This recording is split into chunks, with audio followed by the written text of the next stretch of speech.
marks and they somehow pass the exam. So, but this moderation is slightly different.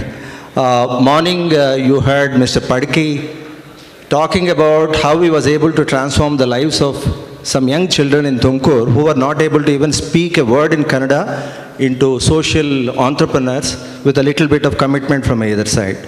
Just now, the young passionate speaker John Tellis talked about the big potential in terms of transforming institutions like SIT as the epicenters for innovation. So I'm so very privileged that in the panel today, you have some names who are bringing in this kind of changes in their own way in different spheres of the society. Maybe to my left, you will see some gravitation towards aerospace, so slightly above board. And to my right, you see two eminent lady entrepreneurs, technocrats, who have been able to make and effectuate some outcomes with great relevance to the society. So, to start with, I would like to ask, ma'am, you have excellent initials because you are born with MS, so you became masters right at the time of birth. How did you conceive this idea of transforming from instrumentation engineering to IVF, and what challenges or what kind of handicaps did you have to face initially when you started this journey? Okay. One more mic, please. I think it's there, yeah. Hello, sir. Wonderful, question just to, start probably to guide students on from how to transition from, even though it's from engineering, how can we leverage healthcare. So my journey, like every daughter who gets inspired by father's suggestion that go to engineering and then explore your life. I came to instrumentation in, I'm from 96 batch, so started my engineering, passed out in 2000. Always wanted, as a child, I always wanted to be a doctor, get into healthcare, but somehow I landed up completing my engineering and then did my master's also in power electronics. But this, that underlying aspiration of me getting into healthcare was always there. So I was looking for opportunities wherein I can get into healthcare. So one of the opportunity, when one doctor, who is also my sister-in-law, through God's grace, so she mentioned one day that she sees lot of, couple who comes treatment for her go through this challenge of infertility. She said, I really want to do something for them, and in my practice I see at least every day, at least 5 to 6 couple come and seek this. So what we can do? Then really when one day, just in a family gathering when this discussion was happening, then I said, okay, I would love to explore Dr. Asha, so don't worry, I'll just come out with some, one business plan wherein we can explore this in industry. So then did lot of research, because infertility as a segment needs lot of technology backup, science and technology also involved. So there are few embryologists with whom we spoke and then figured out how can we inculcate this, and already by that time infertility as an industry was grooming, sir. So then we did, and then it took about 6 to 7 months to come out understanding what is the total investment needed and what kind of expertise is needed to make this as a successful business model. So then Dr. Asha was there bringing her clinical expertise. That's where I pitched in saying I'll get my technology, engineering background to make this operations effective in this healthcare industry, and I headed operations of Garbhagudi and she took over as the medical director, and this combination clicked, and today it's a 12-year journey. Yeah. Great. I think you have got a great inspiration in front of you. Maybe some of you could emulate her courage in starting ventures of this kind and becoming successful. The next question is to Mr. Adisheshu Shivaram Shastri, who has had impeccable credentials in terms of designing missiles, very complex aeronautical systems, defense modules, and also he had a tryst with the medical devices for some time. Mr. Adisheshu, I want to ask you one specific question. The new education policy is talking about access, quality, excellence, inclusivity, and most importantly, multidisciplinary thinking on the part of the students and the faculty.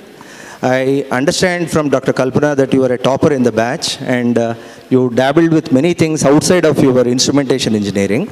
So what suggestion you have for the students in terms of developing this kind of a multidisciplinary approach right from their young, let's say, young years or early semesters? Thank you very much for this wonderful question, because this is the need of the hour. And as the government regulations are transitioning, the method of teaching, curriculum,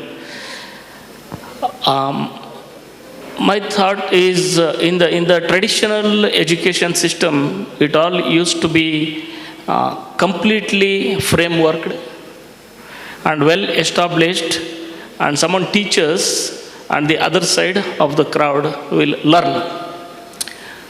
In simple sentence, I can say it is all kind of a spoon feeding, if I don't offend anybody. But it also had some reason with the socio-economical situations of those generations, and that was a bit needed. But now, as we became globalized and opportunities are more, just now Mr. Johnson was showing what are the opportunities for youngsters today in the industry.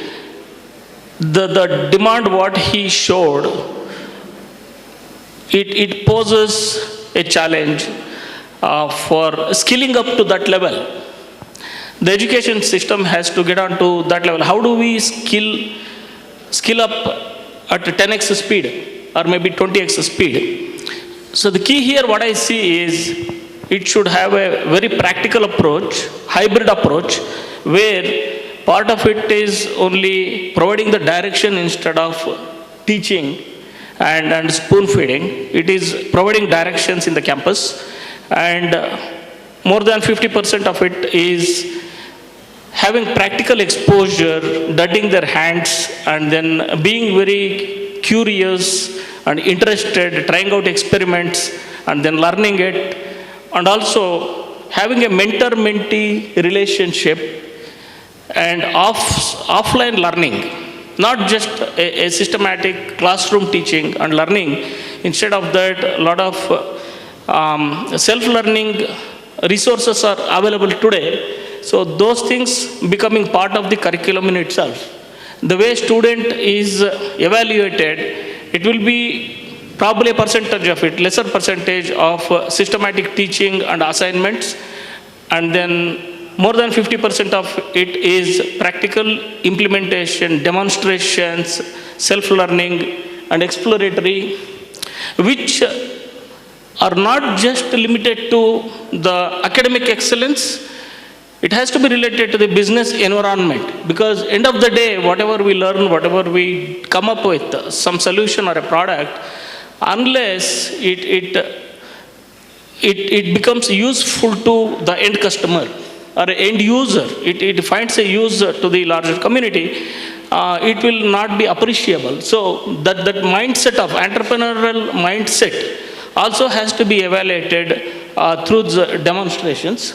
And I have seen, because I am on the board of studies for VTU, some of the institutes, I have seen the transformation, what is happening. I am seeing the challenge of curriculum credit points and the time allocated for the teachers to cover all that syllabus.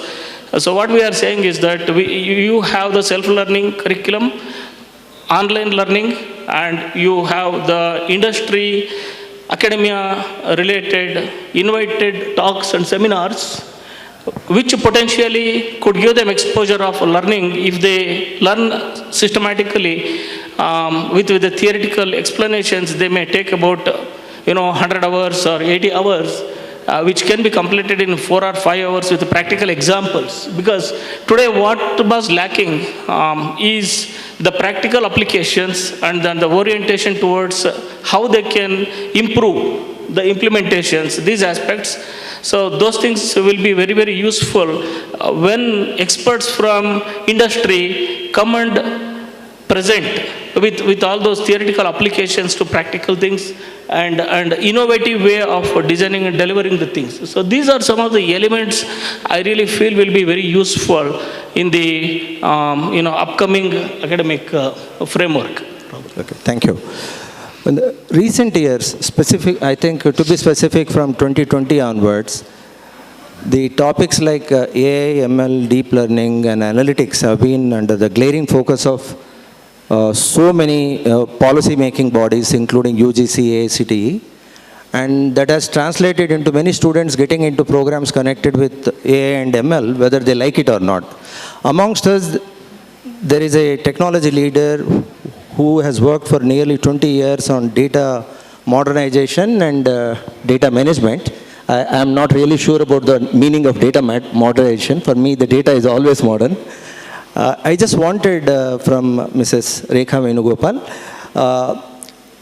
what is the advice you want to give to the students now who are getting into these programs just because of the mass phenomena of the focus on the data analytics? And what kind of advice would you like to give it to them so that they become right learners and right professionals in course of time?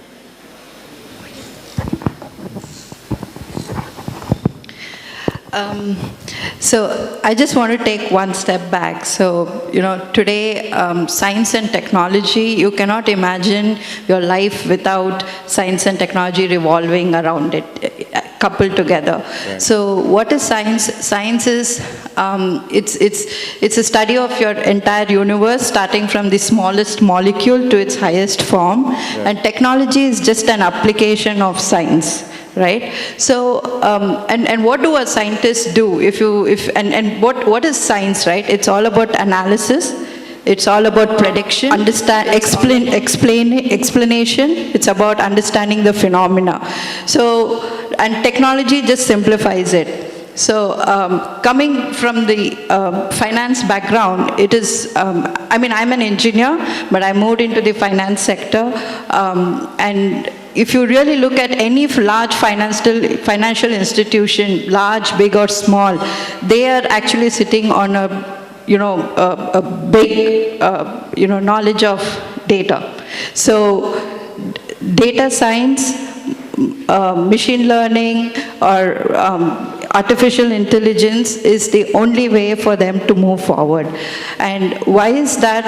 If you look into the insurance sector today, it's very difficult to manually, like historically, coming to the topic of data modernization, historically in insurance companies, people used to sit down and manually check for which is a valid claim versus what is an invalid claim. So it is very manually intensive. So data science plays a very critical role there, where you build algorithms to identify these kind of transactions.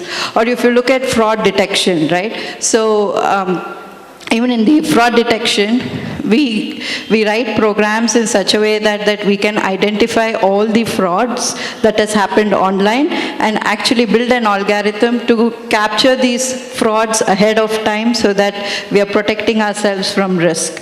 Or customer acquisition or retention, right? So you go into this space, we get customer data from external and internal sources. We form a customer profile, and we are actually looking at their buying pattern, or what kind of products can I give. Like somebody buys a house, I know that I can go give him offer him some loans so that I continue to keep him as my customer. Or risk, right? Like you want to check the credit score of a person who applies for a loan in your bank because you want to differentiate between a good borrower and or a bad borrower. And in the area of robotics, right, we have come up with robo-advisors, where we take the profile of customers and actually give them, specify what kind of investment options they want, so that by the end of 30 years, they know what kind of savings that, they can have. So There is a lot happening in the finance sector. So when I say about data modernization, all of this cannot be done on legacy systems. So and some of our financial institutions have been in existence for more than 100 years, 150 years. So they're all working on extremely legacy applications, and it's very challenging to apply these modern technologies on these systems.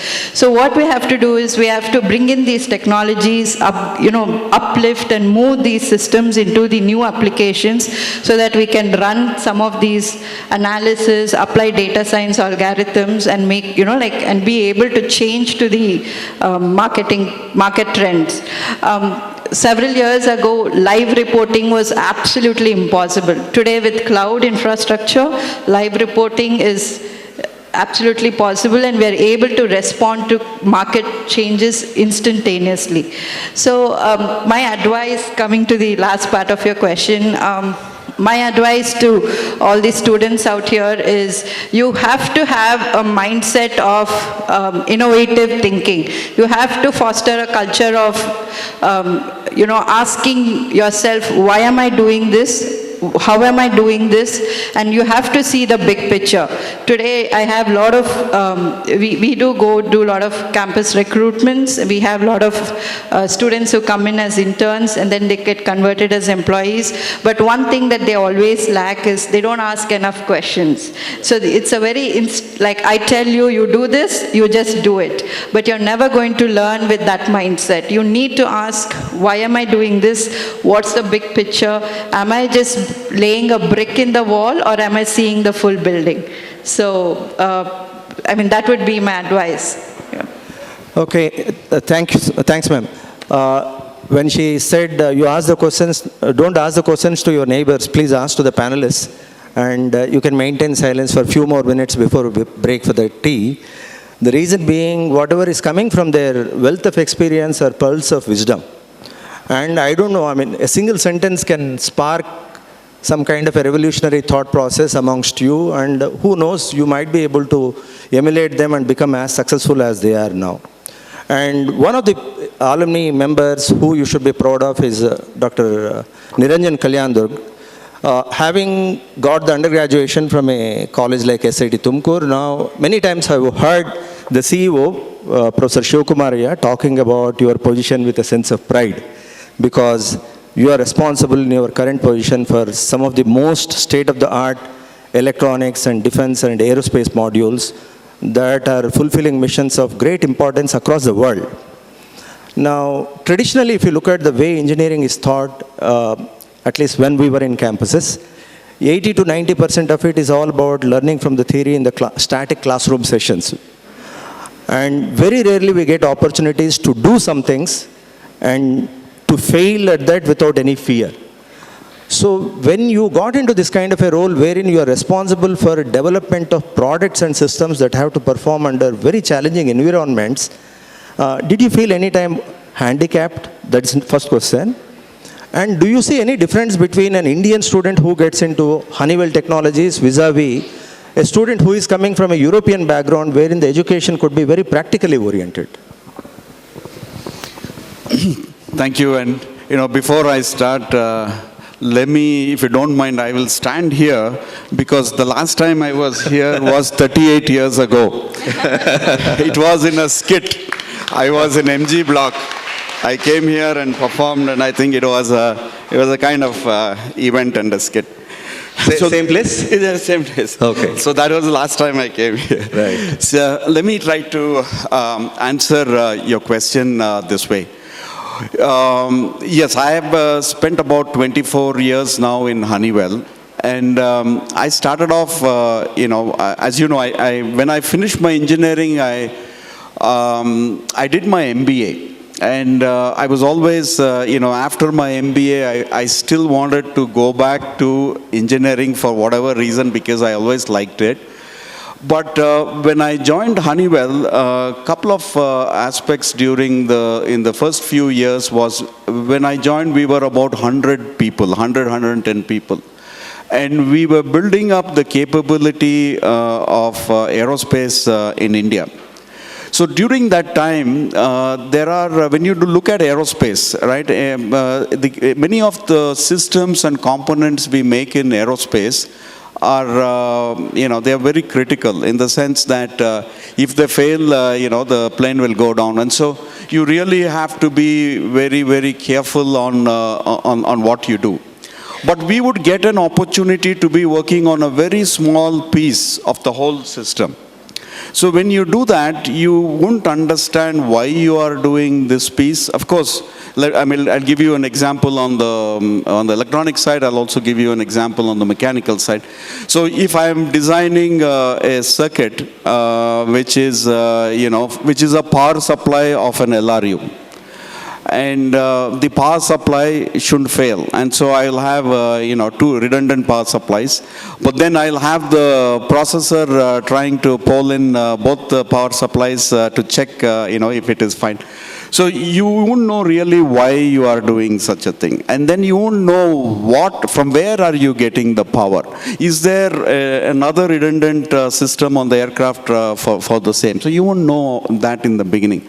So it is over a period of time you get to understand the bigger picture.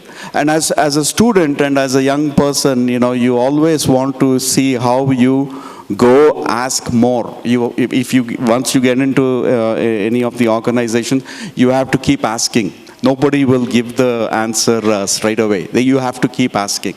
And like in my time, I really didn't have the internet and things like that. But now you have everything, so you will get answers for whatever you want, provided you ask. Similarly, on the mechanical side, right? We do design a solenoid. A solenoid, right? It is a straight conductor, where you send current and it goes up and you push or you either pull. It's a very, very simple device. But then when when somebody says you want to design a solenoid, but it has to work 500,000 times. It has to work at a G force of 26G. It has to work when, the temperature is, minus 30 degrees to plus, say, 300 degrees. You will wonder why. But the reality is when you take off in a plane, right, that solenoid has to be working in different temperatures. So you want to go and ask, what is the solenoid doing? What valve is it controlling? What is the valve doing? Which part of the engine is it controlling? So that is the curiosity which we need to have, which typically will help us get a bigger perspective. So the question relating to what difference I see between Indian students and the students from abroad. To be honest, I think the difference is only in one area, which is the practical versus theoretical. When it comes to anything theoretical, we are excellent. We are really very good. When it comes to something practical, it's more of, I will say, not just in aerospace. It is across any discipline. It could be simply, in automobile. Or we don't have the culture of having a lathe or a machining shop in our house. To be an engineer, you need to know mechanical, you need to know electronics, you need to know how to program. And you will see many of these students, they have an environment where they have a simple lathe. Some of them have a small additive manufacturing unit as well. So I think that is one area where I found that we have a difference. But the good thing is things are changing. For example, if you now see, all of us are now in the world of what we understand as airplanes. But if you fast forward 6 years from now, many of you UAMs, that is urban air mobility vehicles. These are ahead of drones because you have people sitting in them, right? So you have the avionics and the redundancy and things like that. But we have an opportunity to actually, with the drones, what we have now, what you can buy, and what you have in the marketplace, be able to start thinking and seeing how you can embed your application softwares inside, how you can open up the whole OS, try to have something else, try to build your own.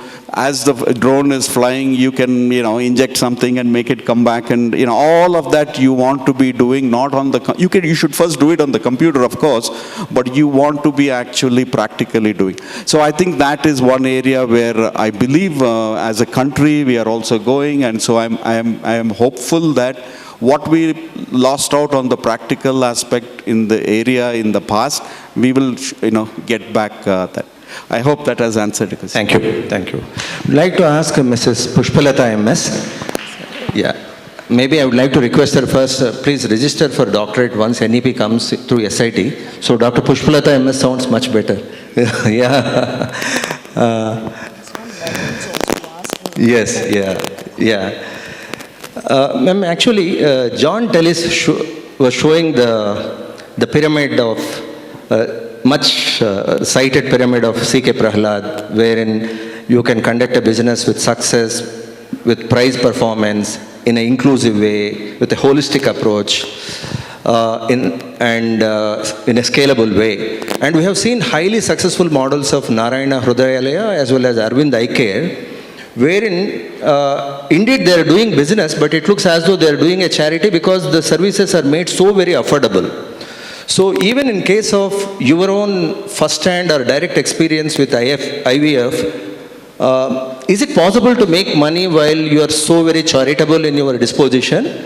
And were you able to incorporate these principles into your own business?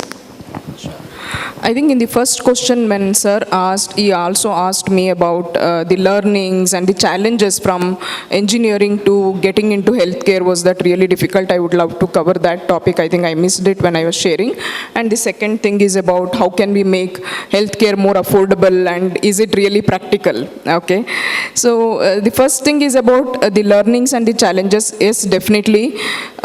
It's not, that easy to I carry a deep gratitude for all the doctors for what they bring on the table in terms of treating and then making us really, healthy at all levels. But it's actually practically, it's not easy to work with professionals who carry, that kind of an experience and expertise because they feel we will do our best, but in technology, with technology and then getting our own experience of inculcated, science and technology together, can we make it effective? That's where majority of healthcare organizations fail. So that's when, we, coming from this background of engineering, we had a team in Garbhagudi with technology, experts from, I said, right, the embryology is another division of healthcare where it is critically needed in infertility industry. So few experts whom we got in the initial stages of building the organization saying, how can we bring the best technology to Garbhagudi was the first question what we asked in our strategy workshops which we used to do in building the business model. So then they used to say, see, there is an automation expert, there is a technology expert, there is an instrumentation expert, but it all depends on what clinician wants. So building this threads together and then getting every expert to work on their strength was the biggest challenge what I went through in building operations, effective operations for Garbhagudi. So that was a phenomenal experience and exposure for me personally to understand how can we bring our engineering expertise in building this whole thread together. And also there were a lot of failures in terms of when we start automation, it is because healthcare, sir, for us in infertility, the human embryos values the most there. So embryos are kept in incubator and one day all of a sudden our incubator just, it wasn't working. We don't know, we didn't get an alarm system. It was actually automated. We get alarm systems when the incubator fails. But we didn't get any alarm system, but we came to know that just 10 minutes back it is not working and there were around 10 patients, human embryos in that incubator. Then we didn't knew what to do. We just immediately went and around 10 kilometers away there was another IVF center. We had no other option just to go and meet a competitor. I was supposed to go meet that competitor and say, we need this. There was no backup incubator because our backup incubator was on standby on maintenance. It was under maintenance. So we had only one incubator and that failed. Immediately went and then had that freezing equipment, take the embryos and go and then talk to them. get embryos into a safe place and then come and work on. So these are the real challenges what I went through personally in getting things done. So today, I don't get into so much of operations on a day-to-day basis. I've taken a step back and say that there is team, you people manage, but probably I would do much my own expertise of building the strategy and scaling the organization to the next level of where we need to go. But real-time challenges in building what every entrepreneur, I'm not saying I'm the one who has done it. Every entrepreneur goes through this. On a day-to-day basis, we fight so many challenges. So, and the second question of, can we make healthcare affordable? Yes. For Garbhagudi, it has been our CSR initiative. We have Garbhagnan Foundation, which through Garbhagudi, whatever, see, sir, in the profitable venture which we run, it is really difficult to make charity or get this non-profit concept, because it is a purely profit-based business which I run on a day-to-day basis, ensuring the best success rate and best treatment for the patients. That's done and dusted. There is no compromise in that. But how can I ensure that I also contribute to society in building a healthy society is that we have a foundation and we run camps. We might have done about 250 plus camps in across Karnataka as of now through Garbhagudi in various nooks and corners of the villages and districts. We go with our vehicles for the camps. We conduct free analysis, the blood test, and then give them the first level of report saying how can you ensure that at what age you need to ensure that you take the right treatment and get your family completed. So this is what we do. So I keep usually the profitable venture and the non-profitable one clearly segregated, because this is what has worked for me right now, and that is what we are following. And concluding on the 4 aspects, I think last time also I had shared for students my own learning. I would like to reiterate on that. The 4 important things which has really worked for entrepreneurs, which works for entrepreneurship journeys: know yourself, know your strengths, know your weakness. It is okay to go through what we go through. Finally, it is about, are you ready to face whatever it is today, your challenges? And then know your competition, whether you're in corporate world or whether you're an entrepreneur. You got to know to whom you are, on a day-to-day basis you are dealing with, whether it is your boss, superior boss, or your team. So are you ready to build your competencies and skills needed to move to the next level of growth?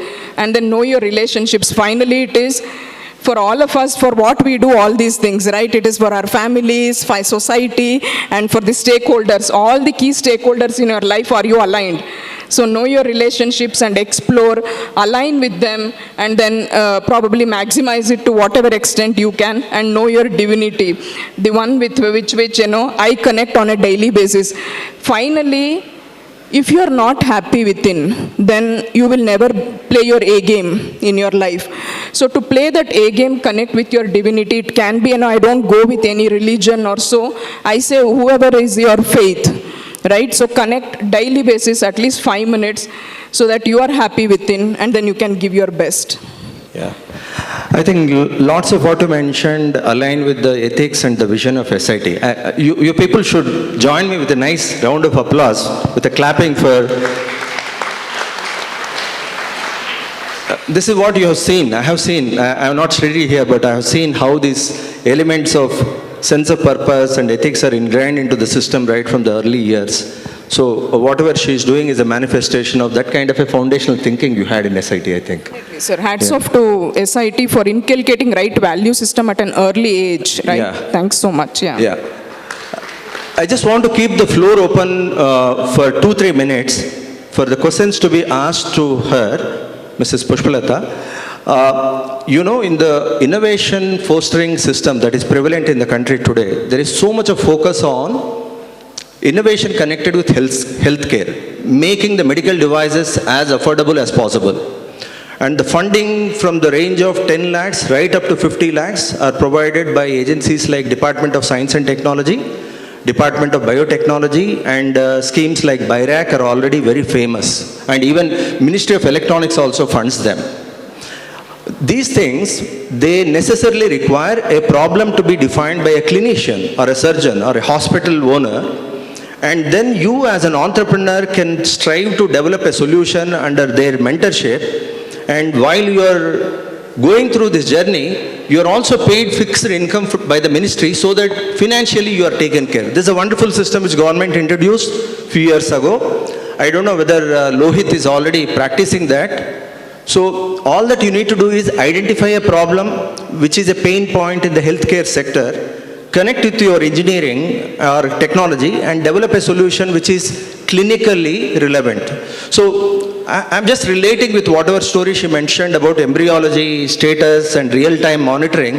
You can embed so many sensors and you can have the practices of IoT now to make these things happen. So I just want the floor to be kept open for 2 minutes, especially among the girl students who are present here. Is anyone interested in solving a problem for the healthcare sector? Just raise your hand and making it affordable for the people in TUMKUR to start with. Any problem? Any problem during COVID time, non-COVID time, your own parents? No? Are you interested in solving a problem for medical field? Anybody there? Technology? If not anybody, I think Lohit should solve the problem in terms of why you are not solving, okay? So I'll move on to the next question. Actually, we have 20 more minutes, so you'll be getting very limited chances for these questions. So if you don't ask the questions remain as questions forever. And forever you will be answering the question papers which are set by others. Yesterday somebody talked about it, right? So when you ask the questions, when you become an entrepreneur, you set your own question papers, you answer, and you are evaluating yourself in the pursuit of excellence.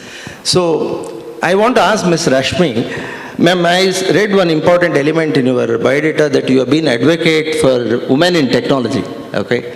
But looking at the numbers here, women are outnumbering men. But in general, have you seen this phenomena of women coming to the forefront in terms of taking the leadership roles, taking a lot of risks, and taking up the positions which are not conventionally associated with women? And if you have seen this kind of a phenomena, then what advice would you like to give to the young students here to get into those roles? Hello. So I just want to give you all a short snippet of my journey, right? So I am the first generation working woman from my home. Everybody, all the other women in my home are homemakers, and I have a lot of respect for them. But it was my choice that I wanted to go and, pursue a career in engineering and move forward. So when I first joined, and I got my first job through campus interview, I joined a company called Teradata Corporation, which actually has one of the world's largest databases at one point in time. And the reason I got in there was because of my interest in statistics. So one of the questions was, in the interviews, like, what is your favorite subject? I said statistics. And they questioned me around statistics, and I was able to get through, and I said, this is where I want to be. So I kind of very excitedly joined the firm. And when I walked into the organization, the entire floor, there were about 200 people on the entire floor, and I was the only woman. And I was a little, intimidated looking at so many people out there, but nobody made me feel uncomfortable. But when I walked up to my project manager, and the first task that he gave me was, he didn't believe in me. He didn't think that I would be able to write a program. And he asked me to actually prepare a birthday list, right, of all the employees. Because he just thought that, probably, I would be good to, get to know people and things like that. I didn't get offended because I said, I'm here to stay and I have to prove myself. So what I did is I just went back. I just learned how to write emails, back in 2000, when it had just come out. So I wrote an email to all the employees, and I, put an Excel sheet, and I told them, can you please fill in your details? And it was done by afternoon. And I walked back to my project manager and I told him, sir, I'm done. Give me my real project. So that's how my journey started. And even today, he's one of my biggest mentors, because the reason is because he saw a difference. The difference was creative thinking. It was not about creating a birthday list that offended me. It was about his perception of how he saw that I got it done. One was the execution, and the second thing is to think differently. In any situation, you got to think differently. And I didn't actually walk to each person and say, give me your birth, your date of birth. I actually just put it out into a into a shared location, and they all had the access to just go and update it there, right? So you think differently. So, and over a course of time, any project I have gone, up till 2010, not more than 2 women, But today I'm very happy and I'm very proud to say that, at least we have 20% of women in the workforce. At least within my own team, I very constantly monitor the diversity ratio. So we are within State Street itself, we are at 20%. The reason I say that women need to have a seat at the boardroom is because when I started my career, maternity leave was just for 3 months. So today it is 9 months, right? And how did that change come into effect? It is because you have a woman sitting at the boardroom influencing these decisions. Today it is acceptable for women to take a break and still come back to work. We have returnship programs. So the curator of this program was a woman, right? And as you just asked a question to the audience, to the girls, and none of them raised their hands. But, one of the things that we should learn is that it's okay to speak up. It's okay even if your questions are not appropriate, or you don't have to feel so shy, right? Like you need to speak up and say, yeah, I have a question and I want to move forward. You have to own your own brand, own your own career. So, the reason that I advocate women to take on more senior leadership roles is because you get an opportunity to change the dynamics of the work culture in an organization so that you make it easy for other women to step into the workforce. I have 2 daughters myself, and I feel, and I keep telling my daughters each and every day that I'm so proud to go to work, and that's the thought process they have. And I tell them, if I can do it, you can do it. So there is no excuse for them. And I just want to take two last 60 seconds to a previous question that you had about advice to the students here. I actually drive this message within my own team, and that's how I run my organization. So I'm not an entrepreneur, but I am in the corporate world. But I run my organization with a very entrepreneurial thinking, right? What do I mean by that is every person who works on my team, I give them the 6 guideline principles. It's my own guideline principles, so I'm just wanted to share it here. One is be extremely creative. When innovation happens only where there are happy accidents, right? You have to look at it that way. So if there is a problem, don't look at it as a problem. Look at it like as a moment of opportunity or a moment of growth. Think differently. Like if somebody says the sky is purple, it's okay. They're just viewing it differently, and you have to encourage the culture of differential thinking. Right? You don't have to go in the same direction. Think differently and do differently. One is creativity, other one is originality, problem solving, right? Please be solution oriented. Somebody, even at home, when my daughter comes to me and tells me, I don't know how to do this, I ask her, have you even thought how to do it? So foster the culture of, before you go and tell somebody I have this problem, have you thought through to say that, have I figured out ways to solve this problem, right? At least make an attempt, right? So be solution oriented. It takes you, for me, I think these are the 6 principles that actually brought me till here in my career. The other one being critical thinking, right? Like every action of yours, you have to think through and say, what is the repercussion if I implement this in my code? Or will this sustain, 10 years from now or 5 years now from down, am I introducing, some other unknown problem? So force yourself to think. right? It's a very important aspect of even innovation, because a friend of mine was saying that she wants to get into the textile industry, and I told, it's not about creating new textiles, it's about, new clothes or designs, it's about being environmental friendly, because today you have to take what is there and try to reuse it and recycle it. The other one being a collaboration, right? Like how Madam Pushpalata mentioned, that if you have an idea, it doesn't mean that you have to get everything done by yourself. There are subject matter experts out there in the market. You just need to reach out to them and work as a team and get the idea through. And the last one being very, very important is communication skills, the art of articulation. Today, if you cannot articulate your idea, if you cannot communicate well, it becomes like a core soft skill issue. So you have to put a lot of effort in how you communicate and present your ideas.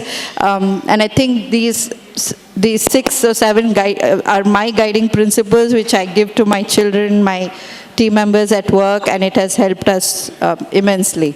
Yeah, thanks. I think round of applause for the principals. Actually, we are not short of role models among the women fraternity now. If you talk about biotechnology pioneering work, Kiran Mazumdar-Shah. If you talk about missiles, Mrs. Tessie Thomas. If you talk about world's best player in the badminton, it is P.V. Sindhu. So lots of role models. I'm sure SIT, women fraternity will also go to this kind of higher echelons in the time to come. We have got 10 more minutes, but we have 2 scintillating personalities sitting to my left. And I just want to ask Mr. Adisheshu to comment on one thing. How you are playing a very important role of nurturing innovation within your enterprise. Okay. Is there any methodology that can be extrapolated from that situation to an institution like that? Because you have a lot of sense of maturity among the stakeholders there, but here it could be young and slightly impressionable minds. So how do you create this translation? Thank you very much for this wonderful question. So again, I want to express my gratefulness to SIT for giving me ethics and wonderful foundation to be a good professional and a human being as for whatever I have been. So coming back to the question, yeah, innovation, we have been talking in multiple contexts, and when it comes to how do we deploy these things into the institutes like this, there are 2 folds of looking at it. One is our education system, coming back to the previous question what I was answering, and also comparison between West versus East. Kalyan, Sir Niranjan was trying to answer. I just wanted the students to maintain some silence, please, for a few more minutes. So here, the education system, it had been putting the loads onto the students of answering the questions, and many of us, we tried to prepare for writing the exams. And we never, when I say we, maybe many of you sitting here also, because over the generation the curriculum has changed and methodologies have changed, but it can be partially true, whatever I am saying, is just look at preparation to answer the question paper, then it constrains our mind. It does not allow us to think, learn, and then put a lot of questions why the things are the way they are. And then why I need to learn all these things. Okay, so some such basic questions are not even being put in any traditional approach. If we have freedom to think about and look at the big picture, like Niranjan said, looking at the big picture of where my work goes and fits into the entire system. And Madam said, are we looking at the brick or the entire house? So then that kind of a broader mindset is required. First, that is going to be helpful in innovative thinking. And second thing is, we also started talking about a cultural aspect and communication aspects. So many times what happens is, when we feel that, many times we feel that we have some idea, but we hesitate to express it in front of a team or in front of the people because we feel that, hey, innovation or idea means it should be like Thomas Alva Edison or Einstein or something like that. I am just a school student, so how is it possible, and so on and so forth. So no idea is a bad idea until it is evaluated and then put it into practice. So my suggestion is being curious and look for every opportunity what it comes in front of us when we are learning or designing, developing or practicing, using. What could be the drawbacks on that, how I can make it better, and if some approach has been taken for design of a solution or a product, is that the only way of doing the things? Because we are all engineers, we are good at providing a solution, but we are not good at providing a problem statement. Okay, so innovation is as useful and complete as we are efficient on arriving at the problem statement in itself. Once we arrive at a problem statement, we have mostly solved the problem. Because especially it is applicable for Indians.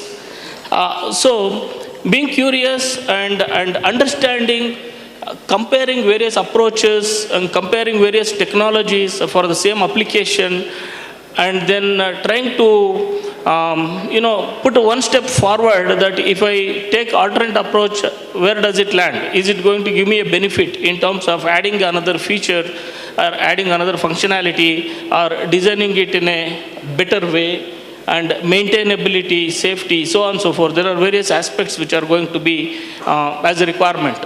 So these are something which I would prefer that we practice. And being vocal and not to hesitate. When it comes to ideas, nobody can snatch our ideas. Okay, if I spell out an idea in front of a crowd, if I have spelled it out, it is my idea. So it is not that somebody can steal my idea and then build on top of that so easily. It happens very, very rarest of the rarest cases. But there are processes and principles and practices available. I drive in my organization a structured innovation process. So when I joined 8 years back, my organization as Collins Aerospace, Raytheon Technology Company, we did not have a number of patents filed out of India on our solutions or the products. And every employee used to be thinking that I am hard pressed on delivering my job. My customer is waiting. Okay, I am on a firefighting to complete my day's job.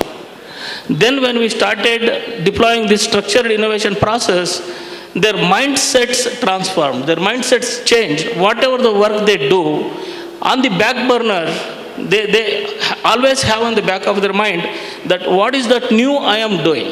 Okay, because when engineers solve the problems, definitely they have done something new. And they would have missed out to list the problem statement and the way they have approached it. Is it a different way or is it in a new way? Then this culture started expanding across the organization. Today I can proudly say that, we have filed more than 600 patents only originating from India organization. And in fact, our global partners, they reach out to us to have sessions, knowledge share sessions on the structural innovation process.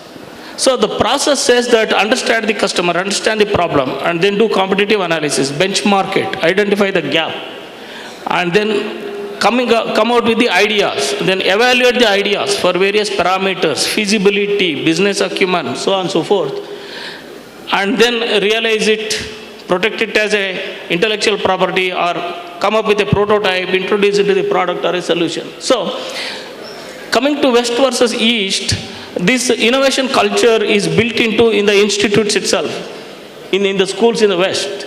Whereas here, it was examination oriented. Now it is all changing. So here also generation is different. We have a lot of resources. Like Niranjan said, Google was not available in our time. So there is a generation definition. Are you pre-Google era or post-Google era? So we have every resources today. I think it is the right time to innovate. I would encourage all of you to be inventors and innovative solution product developers, and be proud as engineers when we innovate something. That brings to the last question of the panel discussion. I have been noting down some girls on the left side who have been busy talking, and the boys on the right side who have been busy talking. So I'm going to pick them up and ask them to ask some questions to the panelists. Be watchful. The final question is to Dr. Kalyan Durg. You have managed to come to, with your sheer perseverance and technical excellence, to come to a very important position in a multinational company. Okay.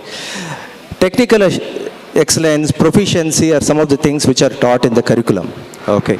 But there is also one segment of you, that is your personality, the humility, the groundedness and the connectivity to your system, to your family, to your institution. This is not part of the syllabus.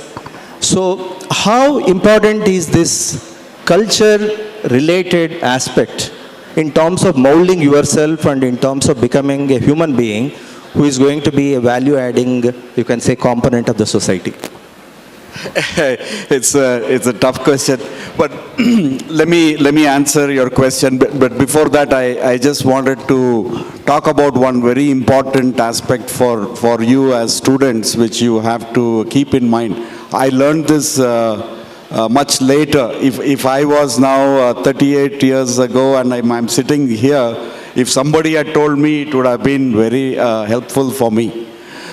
The point what you have to always keep in mind is that everything starts with the customer and it ends with the customer. So, you know, if whatever idea or whatever solution you have is an after product after understanding what the customer problem is. So you always want to go ahead and keep looking. It's called voice of the customer, where you get the voice from the customer. It could be observational voice of the customer, in the sense you are seeing a lot of needs are there in the minds of people they won't express. So you want to get to the person to get that need out. And therefore, for doing that, you know, you do things like, I'll just pick an example, okay? It'll be a little easier for us to relate to. Let's say I have an idea that, look, during COVID time, I bought so many tablets in my house. I have so many, I don't use them now. Like me, there are so many others as well. Can I get Denso to give, I'll give Denso people my tablets, and then, you know, it can go to a central place and I can use some AI, ML camera, read out the what do you call, the expiry date. I can have a doctor and a nurse, and I can have a portal where there may be people without money, and, you know, I can give it to them. Just an idea, I just picked it up. The point is, the only way how you know this works is to actually go and look and ask for the customer opinion. You don't have to build a product. You don't have to innovate anything. You don't need to have any patents. You need to first, you know, check with the customer through a VOC, right? Through an understanding in a small pilot. Hey, does this thing agree? So I think one input I would leave, you know, to the students is always think everything from the customer's perspective and the customer's mind. You become the customer if you want to get for any of your ideas for innovation. Second thing is, you think of, you know, all this I'm saying in terms of, you know, as a student, right? So you think that you are a CEO of a company with a product and an idea. And you see how you can write a press release, PR, right? You say, if you have a solution, what will that content in that press release be? You write it down. Then you do what is known as FAQ, frequently asked questions on your product or your solution, which is your idea. What questions people will ask and how will I answer? If you do that exercise, you know, you are on the path of becoming an entrepreneur, or even within a company to get an idea. To the question you've asked, it is really a very difficult question, but I think, let me put it this way. I somehow feel that the best country in the world is our country, right? And whatever we do is here. whatever opportunities you get in anywhere, anywhere. I spent a couple of years in America as well, but I realized that we have a lot to do in our country. And to do that, you really want to be grounded. And be grounded is, you should never forget where you come from. Money is an after product, right? I mean, you can never go after it. Whatever comes, it comes. It's like a shoe. It should not be too tight. It should not be too loose, right? So I think these are some of the principles I've kept, and I'm hoping that it is the right thing. I think it is right, but anyway, thank you. You asked the question. I'm sorry I can't answer. No problem, no problem. Yeah, once again. I think Lohit is going to fail me if I permit any more questions. No. So at the cost of the failure, I'm permitting this question. Yeah? No, I have no question. Yeah. I was just, for your question, you have deployed innovation process in your organization. What can be done to the institutes like this? The straight answer and a very effective thing is that we can facilitate, as an institute, a lot of innovation workshops, idea generation sessions, and then as part of the entrepreneurship development programs or the mindset creation, I think this will be very, very effective. And then it helps them to put themselves into the shoes of every stakeholder in that entire product development life cycle, which includes the theoretical knowledge and also practical customer application, everything. So these sessions are going to be very, very effective at the institute levels here. So I think that is my piece of advice. Yeah. Dr. Kalyan, actually, the inspiration to my question is, I happened to see a photograph wherein Dr. Narayan Murthy, who is 70 plus, extremely successful entrepreneur, kneeling and touching the feet of Ratan Tata in one of the conferences, as a mark of respect for the supreme personality that Ratan Tata is. And I myself, whenever I come to campus like SIT, when I see the director who is into 90s and who is as enthusiastic as ever, involuntarily there is a sense within me to say namaste to him. So I wonder sometimes why students in the campuses of this kind, where there is a all-pervading atmosphere of ethics and values, why don't you respect your teachers the way you respect the greatest person on the earth? Why do you only respect somebody like Salman Khan or maybe MS Dhoni? I have no problem with them, but the people who are transforming your lives are in front of you, and for all the great things that they are doing. Example, Lohit, who has been behind the curtain, has not worked. I think he has been working for at least 3-4 months to make these 2 days happen. So I want all of you people to give a nice round of applause for all the panelists.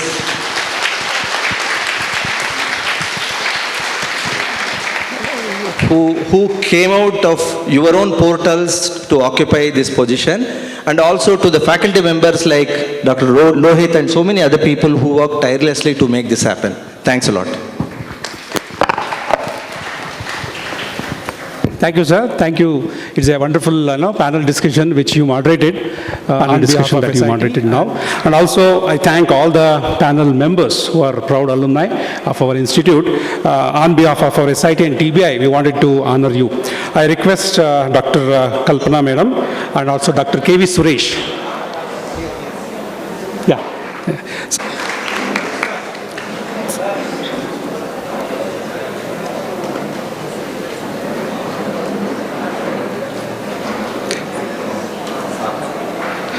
I request Dr.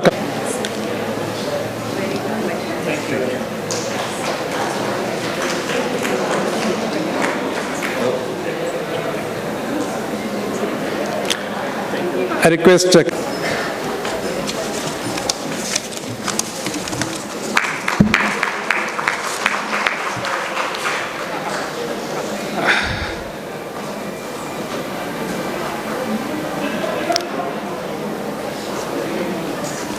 I request Dr.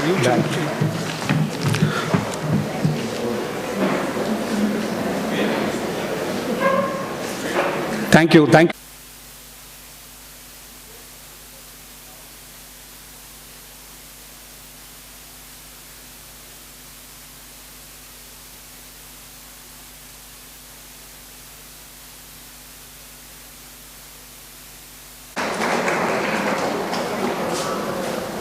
Dr. U. Chandrasekhar, Program Director, Advise Wipro 3D Bangalore. Dr. A. M. Ramesh, CEO, KSTA.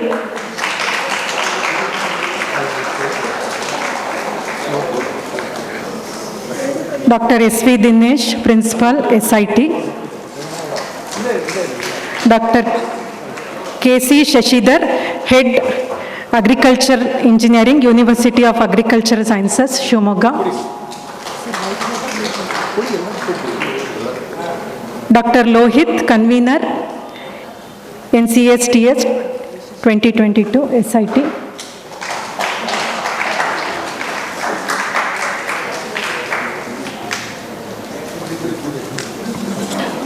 And a report on the conference by Dr. Lohit, Convener, NCSTS 22. Over to you, sir. The valedictory program of this two-day national conference on science and technology for startups. So, at the outset, I submit my humble pranamas at the lotus feet of His Holiness, Dr. Sri Shivkumar Swamigalu and Sri Siddhalinga Swamigalu. So, I welcome our today's chief guest for valedictory program, Sri B. Mahesh, Managing Director, KCTU, Government of Karnataka. He is a proud alumni of our institute. So he graduated from our Department of Mechanical Engineering in the year 1988-92 batch. So we are very much happy to have you in our institute, sir. So for your grace presence in our valedictory program. I also welcome our Dr. U. Chandrasekhar, who is also one of the guests for this valedictory program, Program Director, Advis Wipro 3D Bangalore. On behalf of SIT, I welcome you for this program. So I welcome our Dr. A. M. Ramesh, Chief Executive Officer, KSTA Bangalore, who has sponsored this two-day national conference on science and technology for startups.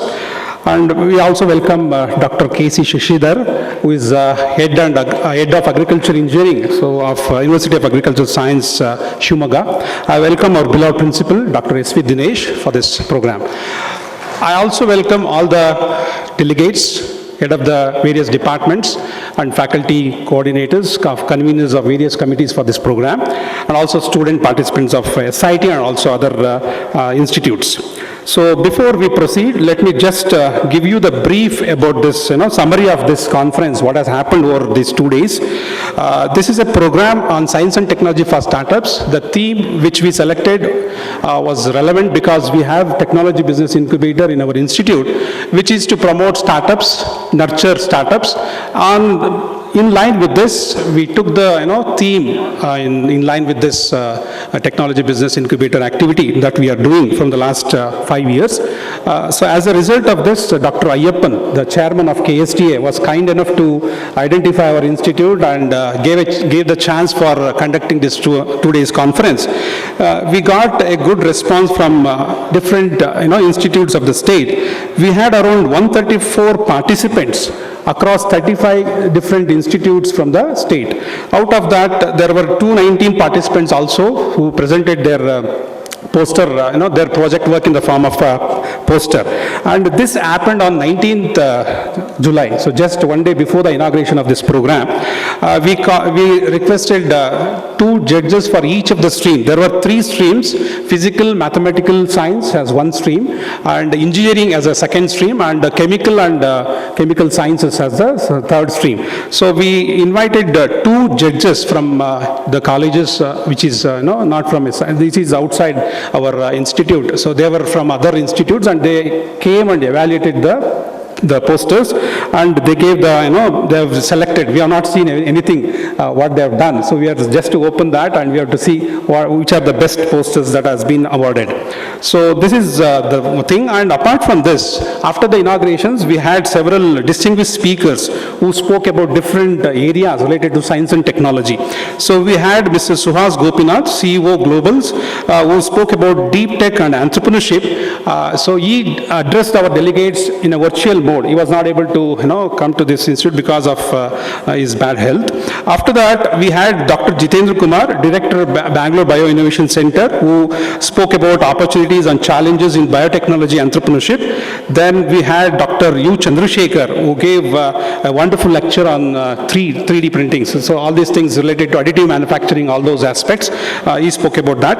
Then we had Sri Ravi Narayan, former CEO, T-Hub, Hyderabad, who had an interaction with 3 young entrepreneurs. So real, discussion with the entrepreneurs who have achieved, in terms of their enterprise development using science and technology, and it was well appreciated by all the delegates. They really, enjoyed discussing with those young entrepreneurs. He came up with so many things which is very new to, everything, so everyone. So already he messaged me that he has also learned so many things from those young entrepreneurs. So that was the thing which happened on the 20th July. Then today we had Madan Padaki, who addressed our students. He took startup thinking, an activity-oriented event, to trigger entrepreneurial zeal among the young minds. So it was an activity-based, kind of session wherein he triggered the young minds of our students to think about entrepreneurship as a career option. So that was done in the morning. After that, we had Mr. M.N. Vidyashankar. So he's a retired IAS officer, former principal and additional chief secretary to Government of Karnataka. He spoke about leveraging technology to innovate for the society. And followed by, we had Mr. B. Shivashankar, CEO, JCE STEP Mysore, who spoke about incubators, epicentric of innovation and entrepreneurship in the academic campuses. He highlighted the importance of TBI for an engineering institute, so like SIT, and already he appreciated that we have already started this TBI. So he also highlighted the new policy, so a new education policy which speaks about the starting of incubation center in each of the institutes, so that we have already started. So he spoke about all these things in the session. And we had Mr. Johnson Tellis, co-founder and CEO of Inunity. He spoke about building sustainable and community-centric products. So these were the sessions which happened. After that, we had a wonderful panel discussion with alumni and also corporates. So they were here just before this validity program. I think all of you have witnessed, and Dr. Chandrasekhar did a wonderful job in moderating them. A big round of applause for Dr. Chandrasekhar. So it was eye-opening for all of us how the corporates and entrepreneurs can achieve with the help of intervention of science and technology. So that happened just before this validatory program. So this is a brief summary of our conference which happened over these 2 days, and this is on behalf of SIT and also Technology Business Incubator. I thank one and all for attending this program. I also thank all the conveners, all the coordinators, all the people who are directly or indirectly helped us in making this conference a big success. And I also thank KSTA especially. Without your intervention, without your support, we couldn't have done this program. So thank you once again, sir. On behalf of SIT, we also thank Dr. Ayyappan, who has helped us in a big way, Dr. Ramesh and also Dr. Anand. So thank you one and all. So next we have valedictory address by Shri B. Mahesh, MD, KCTU, Government of Karnataka. Sir, please.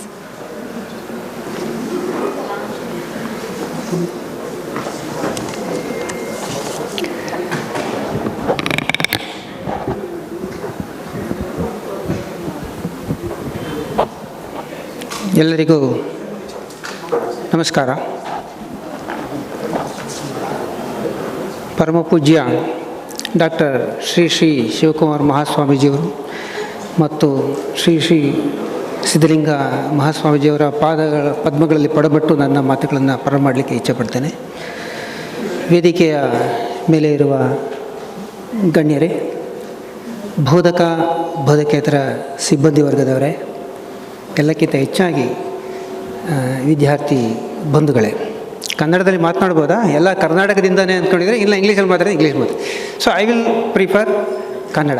ಯಾಕಂದರೆ ನಾವು ನಿಮ್ಮನ್ನು ನೇರವಾಗಿ ಮುಟ್ಟಬೇಕು ಅಂತ ನಾನು decide ಮಾಡಿದ್ದೇನೆ. ನಾನು ಆವಾಗಿಂದ ಸುಮಾರು 3:30 ಬಂದೆ. 3:30 ಬಂದು ನಾನು ಕೂಡ ಕೆಲವು ಸೆಷನ್ಸ್ನ ಕೇಳೋತಾ ಅವಕಾಶವನ್ನು ನನಗೆ ಆಯೋಜಕರು ಮಾಡಿಕೊಟ್ಟಿದ್ರು. ಹನಿವೆಲ್ ಅವರು ಮಾತನಾಡಿದ್ದು ಮತ್ತು ನಮ್ಮ ಸ್ನೇಹಿತರು ಉದಯಶಂಕರ್ ಮಾತಾಡಿದ್ದೆಲ್ಲ ಕೇಳಿದೆ. ಭಾಳ ಚೆನ್ನಾಗಿ ಮಾತನಾಡಿದರು. ಓಕೆ, ಸ್ನೇಹಿತರೆ, ನನಗೆ ಇಲ್ಲಿ ವೇದಿಕೆ ಮೇಲಿರೋಕ್ಕೆ ಸ್ವಲ್ಪ ಭಯನೂ ಆಗ್ತಾಯಿದೆ, ಆಮೇಲೆ ಎಕ್ಸೈಟ್ಮೆಂಟು ಇದೆ. ಭಯ ಯಾಕೆ ಅಂದರೆ, ನನಗೆ ಪಾಠ ಮಾಡಿದವ್ರ ಜೊತೆಗೆ ನಾನು ವೇದಿಕೆಯನ್ನು ಶೇರ್ ಮಾಡ್ತೀನಿ ಅಂತ ನಾನು ಕನಸು ಮನಸ್ಸಿನಲ್ಲೂ ಅಂದ್ಕೊಂಡಿರಲಿಲ್ಲ. So you have provided an opportunity. I am sharing the dais with my teachers. ಅದಕ್ಕೆ ಸ್ವಲ್ಪ ಗುರುಗಳ ಪದ ಕೂತ್ಕೊಳ್ಳೋಕ್ಕೆ ಸ್ವಲ್ಪ ಭಯನೂ ಇದೆ. ಎಕ್ಸೈಟ್ಮೆಂಟ್ ಯಾಕೆ?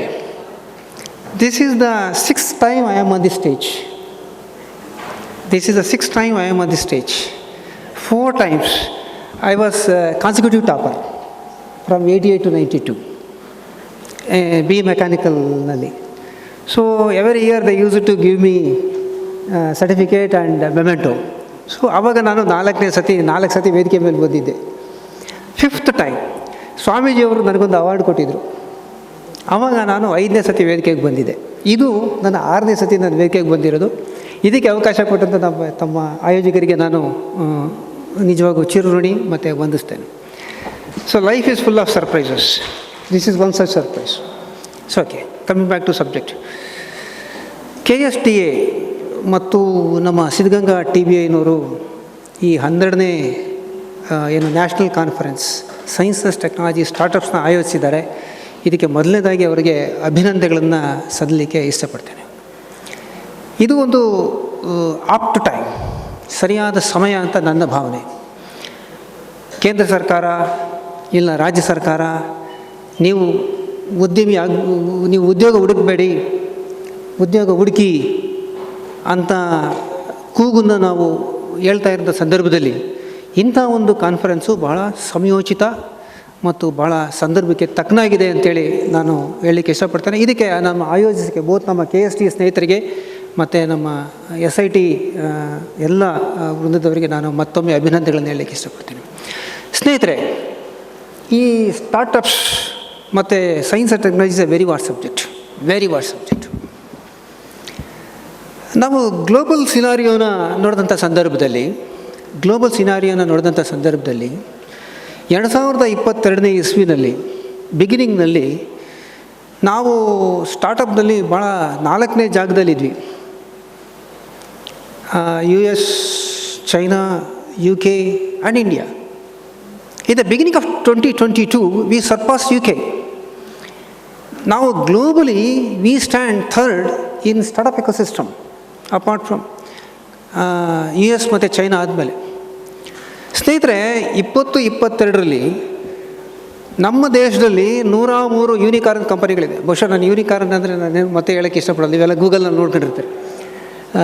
100ಕ್ಕೂ ಜಾಸ್ತಿ ಯೂನಿಕಾರ್ನ್ ಕಂಪನಿಗಳು ನಮ್ಮ ಇಂಡಿಯಾದಲ್ಲಿ ಜನಿಸಿವೆ. This shows we have a very dynamic economy, very vibrant demography, and in fact these are responsible for startups. ಸ್ನೇಹಿತರೆ, ಸ್ಟಾರ್ಟಪ್ ಅಂತ ನಾವು 2 ದಿನದಿಂದ ನಾವು ಹೇಳ್ತಾ ಇದ್ದೇವೆ. ಏನು ಸ್ಟಾರ್ಟಪ್ ಅಂದರೆ?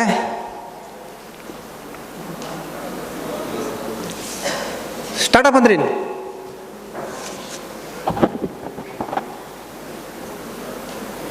ನೀವು ಏನೇ ಒಂದು ಮಾಡಿ, ಸ್ವಂತ ಉದ್ದಿಮೆ ಪ್ರಾರಂಭ ಮಾಡಿ, ಅದು ಒಂದು ಸ್ಟಾರ್ಟಪ್. ಬರೀ ಉದ್ದಿಮೆ ಮಾಡ್ತಿದ್ದಂಗೆ ಸ್ಟಾರ್ಟಪ್ ಆಗಲ್ಲ. ನಮ್ಮ ಕೇಂದ್ರ ಸರ್ಕಾರ DPIITಯಲ್ಲಿ ಒಂದು ರಿಜಿಸ್ಟರ್ ಮಾಡ್ಕೋಬೇಕು, ನೀವು ಸ್ಟಾರ್ಟಪ್ ಅಂತ. ನೀವು ರಿಜಿಸ್ಟರ್ ಮಾಡ್ಕೊಂಡ ಮೊದಲನೇ 10 ವರ್ಷಗಳಿಂದ ನಿಮ್ಮ ಒಂದು ಎಂಟರ್ಪ್ರೈಸ್ನ ನಾವು ಸ್ಟಾರ್ಟಪ್ ಅಂತ ನಾವು ಕೇಂದ್ರ ಸರ್ಕಾರ ಗೊತ್ತಿಸುತ್ತೆ. ಅಲ್ವಾ ಸರ್? ನಮ್ಮ ಸ್ನೇಹಿತರಿದ್ದಾರೆ. ಕೇಂದ್ರ ಸರ್ಕಾರ ಈಗ ಉದಾಹರಣೆಗೆ ನಮ್ಮ ದೇಶದಲ್ಲಿ ಇದುವರೆಗೆ ಸುಮಾರು 73,000 ಸ್ಟಾರ್ಟಪ್ಗಳು ನಮ್ಮಲ್ಲಿ DPIITನಲ್ಲಿ ರಿಜಿಸ್ಟರ್ ಆಗಿದೆ. ಸ್ನೇಹಿತರೆ, ಪ್ರತಿದಿನ 2 ರಿಂದ 3 ಸ್ಟಾರ್ಟಪ್ಗಳು ನಮ್ಮಲ್ಲಿ ರಿಜಿಸ್ಟರ್ ಆಗ್ತಾಯಿದೆ. ಇದಕ್ಕೆ ಕಾರಣ ಏನು? ನಮ್ಮಲ್ಲಿ ಇರ್ತಕ್ಕಂಥ ಇಂಡಸ್ಟ್ರಿಯಲ್ ಪಾಲಿಸಿ ಇರ್ಬೋದು, ಇಲ್ಲ ಎಂಟರ್ಪ್ರಿನರ್ಶಿಪ್ ಡೆವಲಪ್ಮೆಂಟ್ ಮಾಡ್ತಕ್ಕಂಥ ಯೋಜನೆಗಳಿರ್ಬೋದು, ಇಲ್ಲ ಸರ್ಕಾರ ನೀಡೋ ಸವಲತ್ತುಗಳಿರ್ಬೋದು. ಇದಲ್ಲದೆ ನಮ್ಮ ಜನಗಳಲ್ಲಿ ಈಗ ಇನ್ನರ್ ಡ್ರೈವ್ ಕೂಡ ಸ್ಟಾರ್ಟ್ ಆಗಿದೆ. ನಾವು ಏನಾದರೂ ಮಾಡಬೇಕು ಅನ್ನೋ ಒಂದು ಮೈಂಡ್ಸೆಟ್ಟು ಕೂಡ ನಮ್ಮಲ್ಲಿ ಜನಗಳಲ್ಲಿ ಜಾಸ್ತಿ ಆಗಿದೆ. ಈ ಎಲ್ಲ ಕಾರಣದಿಂದ ನಮ್ಮಲ್ಲಿ ಈಗ ಒಂದು ಸ್ಟಾರ್ಟಪ್ ಎಕೋಸಿಸ್ಟಮು ಕೂಡ ಡೆವಲಪ್ ಆಗಿದೆ. ಸ್ನೇಹಿತರೆ, ಈಗ ನಾನು ಗ್ಲೋಬಲ್ ಸಿನಾರಿಯೋ ಹೇಳಿದೆ. ಈಗ ನಮ್ಮ ದೇಶಕ್ಕೆ ಬರೋಣ. ನಮ್ಮ ರಾಜ್ಯಗಳಲ್ಲೂ ಕಾಂಪಿಟೇಷನ್ ಇದೆ. ಆಂಧ್ರ ಪ್ರದೇಶ ಇರ್ಬೋದು, ತೆಲಂಗಾಣ ಇರ್ಬೋದು, ಕರ್ನಾಟಕ ಇರ್ಬೋದು. ನಾವು ರಾಜ್ಯಗಳ ಸಿನಾರಿಯೋವನ್ನು ತೆಗೆದುಕೊಂಡಾಗ ಹೊಸ ಸ್ಟೇಟ್ ರ್ಯಾಂಕಿಂಗಲ್ಲಿ Gujarat is number 1 in startup ecosystem. In fact Karnataka stands number 2 in startup ecosystem. ಸ್ನೇಹಿತರೆ, ಈ ಸ್ಟಾರ್ಟಪ್ಗಳ ಬಗ್ಗೆ, ಸ್ಟಾರ್ಟಪ್ ಸಕ್ಸಸ್ ಸ್ಟೋರಿ ಬಗ್ಗೆ ಮಾತಾಡಿದಾಗ ಬೈಜು ಒರಿಜಿನೇಟ್ ಆಗಿರೋದು ಬೆಂಗಳೂರಲ್ಲಿ, ಸ್ವಿಗ್ಗಿ ಒರಿಜಿನೇಟ್ ಆಗಿರೋದು ಬೆಂಗಳೂರಲ್ಲಿ. In fact they are unicorns. Startup ಆಗಲಿಕ್ಕೆ ಕಾರಣ ಏನು? ನಮ್ಮ ಮೊನ್ನೆ ಒಂದು 4-5 ಹೋದ ವಾರ ನಾವೊಂದು ದೇವನಹಳ್ಳಿ ಇಂಡಸ್ಟ್ರಿಯಲ್ ಏರಿಯಾದಲ್ಲಿ ಅಲಾಟ್ಮೆಂಟ್ ಆದ ಉದ್ದಿಮೆದಾರರಿಗೆ ಒಂದು ಎಂಟರ್ಪ್ರಿನರ್ಶಿಪ್ ಡೆವಲಪ್ಮೆಂಟ್ ಪ್ರೋಗ್ರಾಮ್ ಮಾಡಿದ್ವಿ. ಅಲ್ಲಿ ನಮಗೊಬ್ಬರು ತುಮಕೂರು ಜಿಲ್ಲೆಯವರೊಬ್ಬರು ಸಾಹಿತಿಗಳು ಸಿಕ್ಕಿದ್ರು. ಸಾಹಿತಿಗಳು ಹೇಳ್ತಾಯಿದ್ರು, ಸರ್ ನಾನು ಕೇಳಿದೆ, ನಿಮಗೆ ಬರವಣಿಗೆ ಮಾಡಲಿಕ್ಕೆ ಸ್ಫೂರ್ತಿ ಏನು ಅಂತ. ಇಲ್ಲಪ್ಪ, ನಮಗೆ ಇನ್ನರ್ ಅರ್ಜಿಯ ಸ್ಫೂರ್ತಿ ಅಂತ. ಸಾಹಿತಿ ಬರಿಬೇಕು ಅಂದಾಗ ಅವರಿಗೆ ಸ್ಫೂರ್ತಿ ಏನು? ಇನ್ನರ್ ಅರ್ಜ್, ಒಳತೋಟಿ. ಅದೇ ಒಬ್ಬ ಉದ್ದಿಮೆ ಆಗಬೇಕು ಅಂದರೆ ಸ್ಫೂರ್ತಿ ಏನು? ಒಂದು ಡಿಸ್ರಪ್ಷನ್, ಇನ್ನೊಂದು ಡಿಫ್ರೆನ್ಷಿಯಲ್ ಥಾಟ್. ನಮ್ಮ ಸ್ನೇಹಿತರು ಹೇಳ್ತಾ ಇದ್ರು ಅಲ್ಲ ಸರ್, ಒಂದು ಡಿಸ್ರಪ್ಷನ್. ಸೊ ಇನ್ಫ್ಯಾಕ್ಟ್ 2020ರಲ್ಲಿ ಕೋವಿಡ್ ಬಂದಾಗ, ಲಾಕ್ಡೌನ್ ಆದಾಗ ಇದ್ದಕ್ಕಿದ್ದಾಗ ಏನಾಗೋಯ್ತು, ನಮಗೆ ಹೋಟ್ಲಿಗೆ ಹೋಗೋದು ಮರ್ತೇ ಹೋಯ್ತು. ಅವಾಗ ಯಾರೋ ಒಬ್ರು ಯೋಚನೆ ಮಾಡಿದ್ರು, ಮೊಬೈಲಿಂದ ಯಾಕೆ ನಾವು ಇಡ್ಲಿ ತರಿಸ್ಕೋಬಾರ್ದು ಅಂತ ಅಲ್ವಾ? ಆವಾಗ ಸ್ವಿಗ್ಗಿ ಬಾರನ್ ಆಯಿತು. That means disruptions and differential thought, they are the root cause for startups. So ಎಲ್ಲೋ ಒಂದು ಕಡೆ ನಾವು ಈ ಥರ ತೊಂದರೆ ಆದಾಗ ನಾವು ಡಿಫ್ರೆಂಟಾಗಿ ಯೋಚನೆ ಮಾಡೋಕ್ಕೆ ಪ್ರಾರಂಭ ಮಾಡ್ತೀವಲ್ಲ, ಆವಾಗ ನಾವು ಇದಕ್ಕೆ ಸ್ಟಾರ್ಟಪ್ಗೆ ಏನು ಬೀಜ ಹುಟ್ಟಲಿಕ್ಕೆ ಅನುಕೂಲ ಆಗ್ತದೆ. ಸ್ನೇಹಿತರೆ, ರಾಜ್ಯ ಸರ್ಕಾರ ಇರ್ಬೋದು, ಇಲ್ಲ ಕೇಂದ್ರ ಸರ್ಕಾರ ಇರ್ಬೋದು, ಭಾಳಷ್ಟು ಸವಲತ್ತುಗಳನ್ನು ನಮ್ಮ ಸ್ಟಾರ್ಟಪ್ಗೆ ಕೊಡ್ತಾಯಿದೆ. ನಾನು ಆಗಲೇ ಹೇಳಿದೆ, DPIITನಲ್ಲಿ ನೀವು ಯಾವುದೇ ಒಂದು ಸ್ಟಾರ್ಟಪ್ ಅಂತ ನೋಂದಣಿ ಮಾಡಿಕೊಂಡಾಗ ಭಾಳಷ್ಟು ಸವಲತ್ತುಗಳನ್ನು ಕೇಂದ್ರ ಸರ್ಕಾರನೇ ಕೊಡ್ತಾಯಿದೆ. ಮೊದಲನೇದಾಗಿ ನೀವೇನಾದರೂ ಒಂದು intellectual property rights you have developed your own, ಏನೋ ಪೇಟೆಂಟಿಂಗ್ ಇರ್ಬೋದು, ಇಲ್ಲ ನೀವೇ ಒಂದು ರಿಸರ್ಚ್ ಮಾಡಿ ಏನೋ ಡೆವಲಪ್ಮೆಂಟ್ ಮಾಡ್ಬೋದು. ಇದಕ್ಕೂ ಕೂಡ ಕೆಲವು ಇನ್ಸೆಂಟಿವ್ಸ್ ಇದೆ. ಇಲ್ಲ ಟ್ರೇಡ್ ಮಾರ್ಕ್ ರಿಜಿಸ್ಟರ್ ಮಾಡಲಿಕ್ಕೆ ಅವಕಾಶ ಇದೆ. 3 ವರ್ಷ ಇನ್ಕಮ್ ಟ್ಯಾಕ್ಸ್ ಎಕ್ಸಂಪ್ಷನ್ ಇದೆ.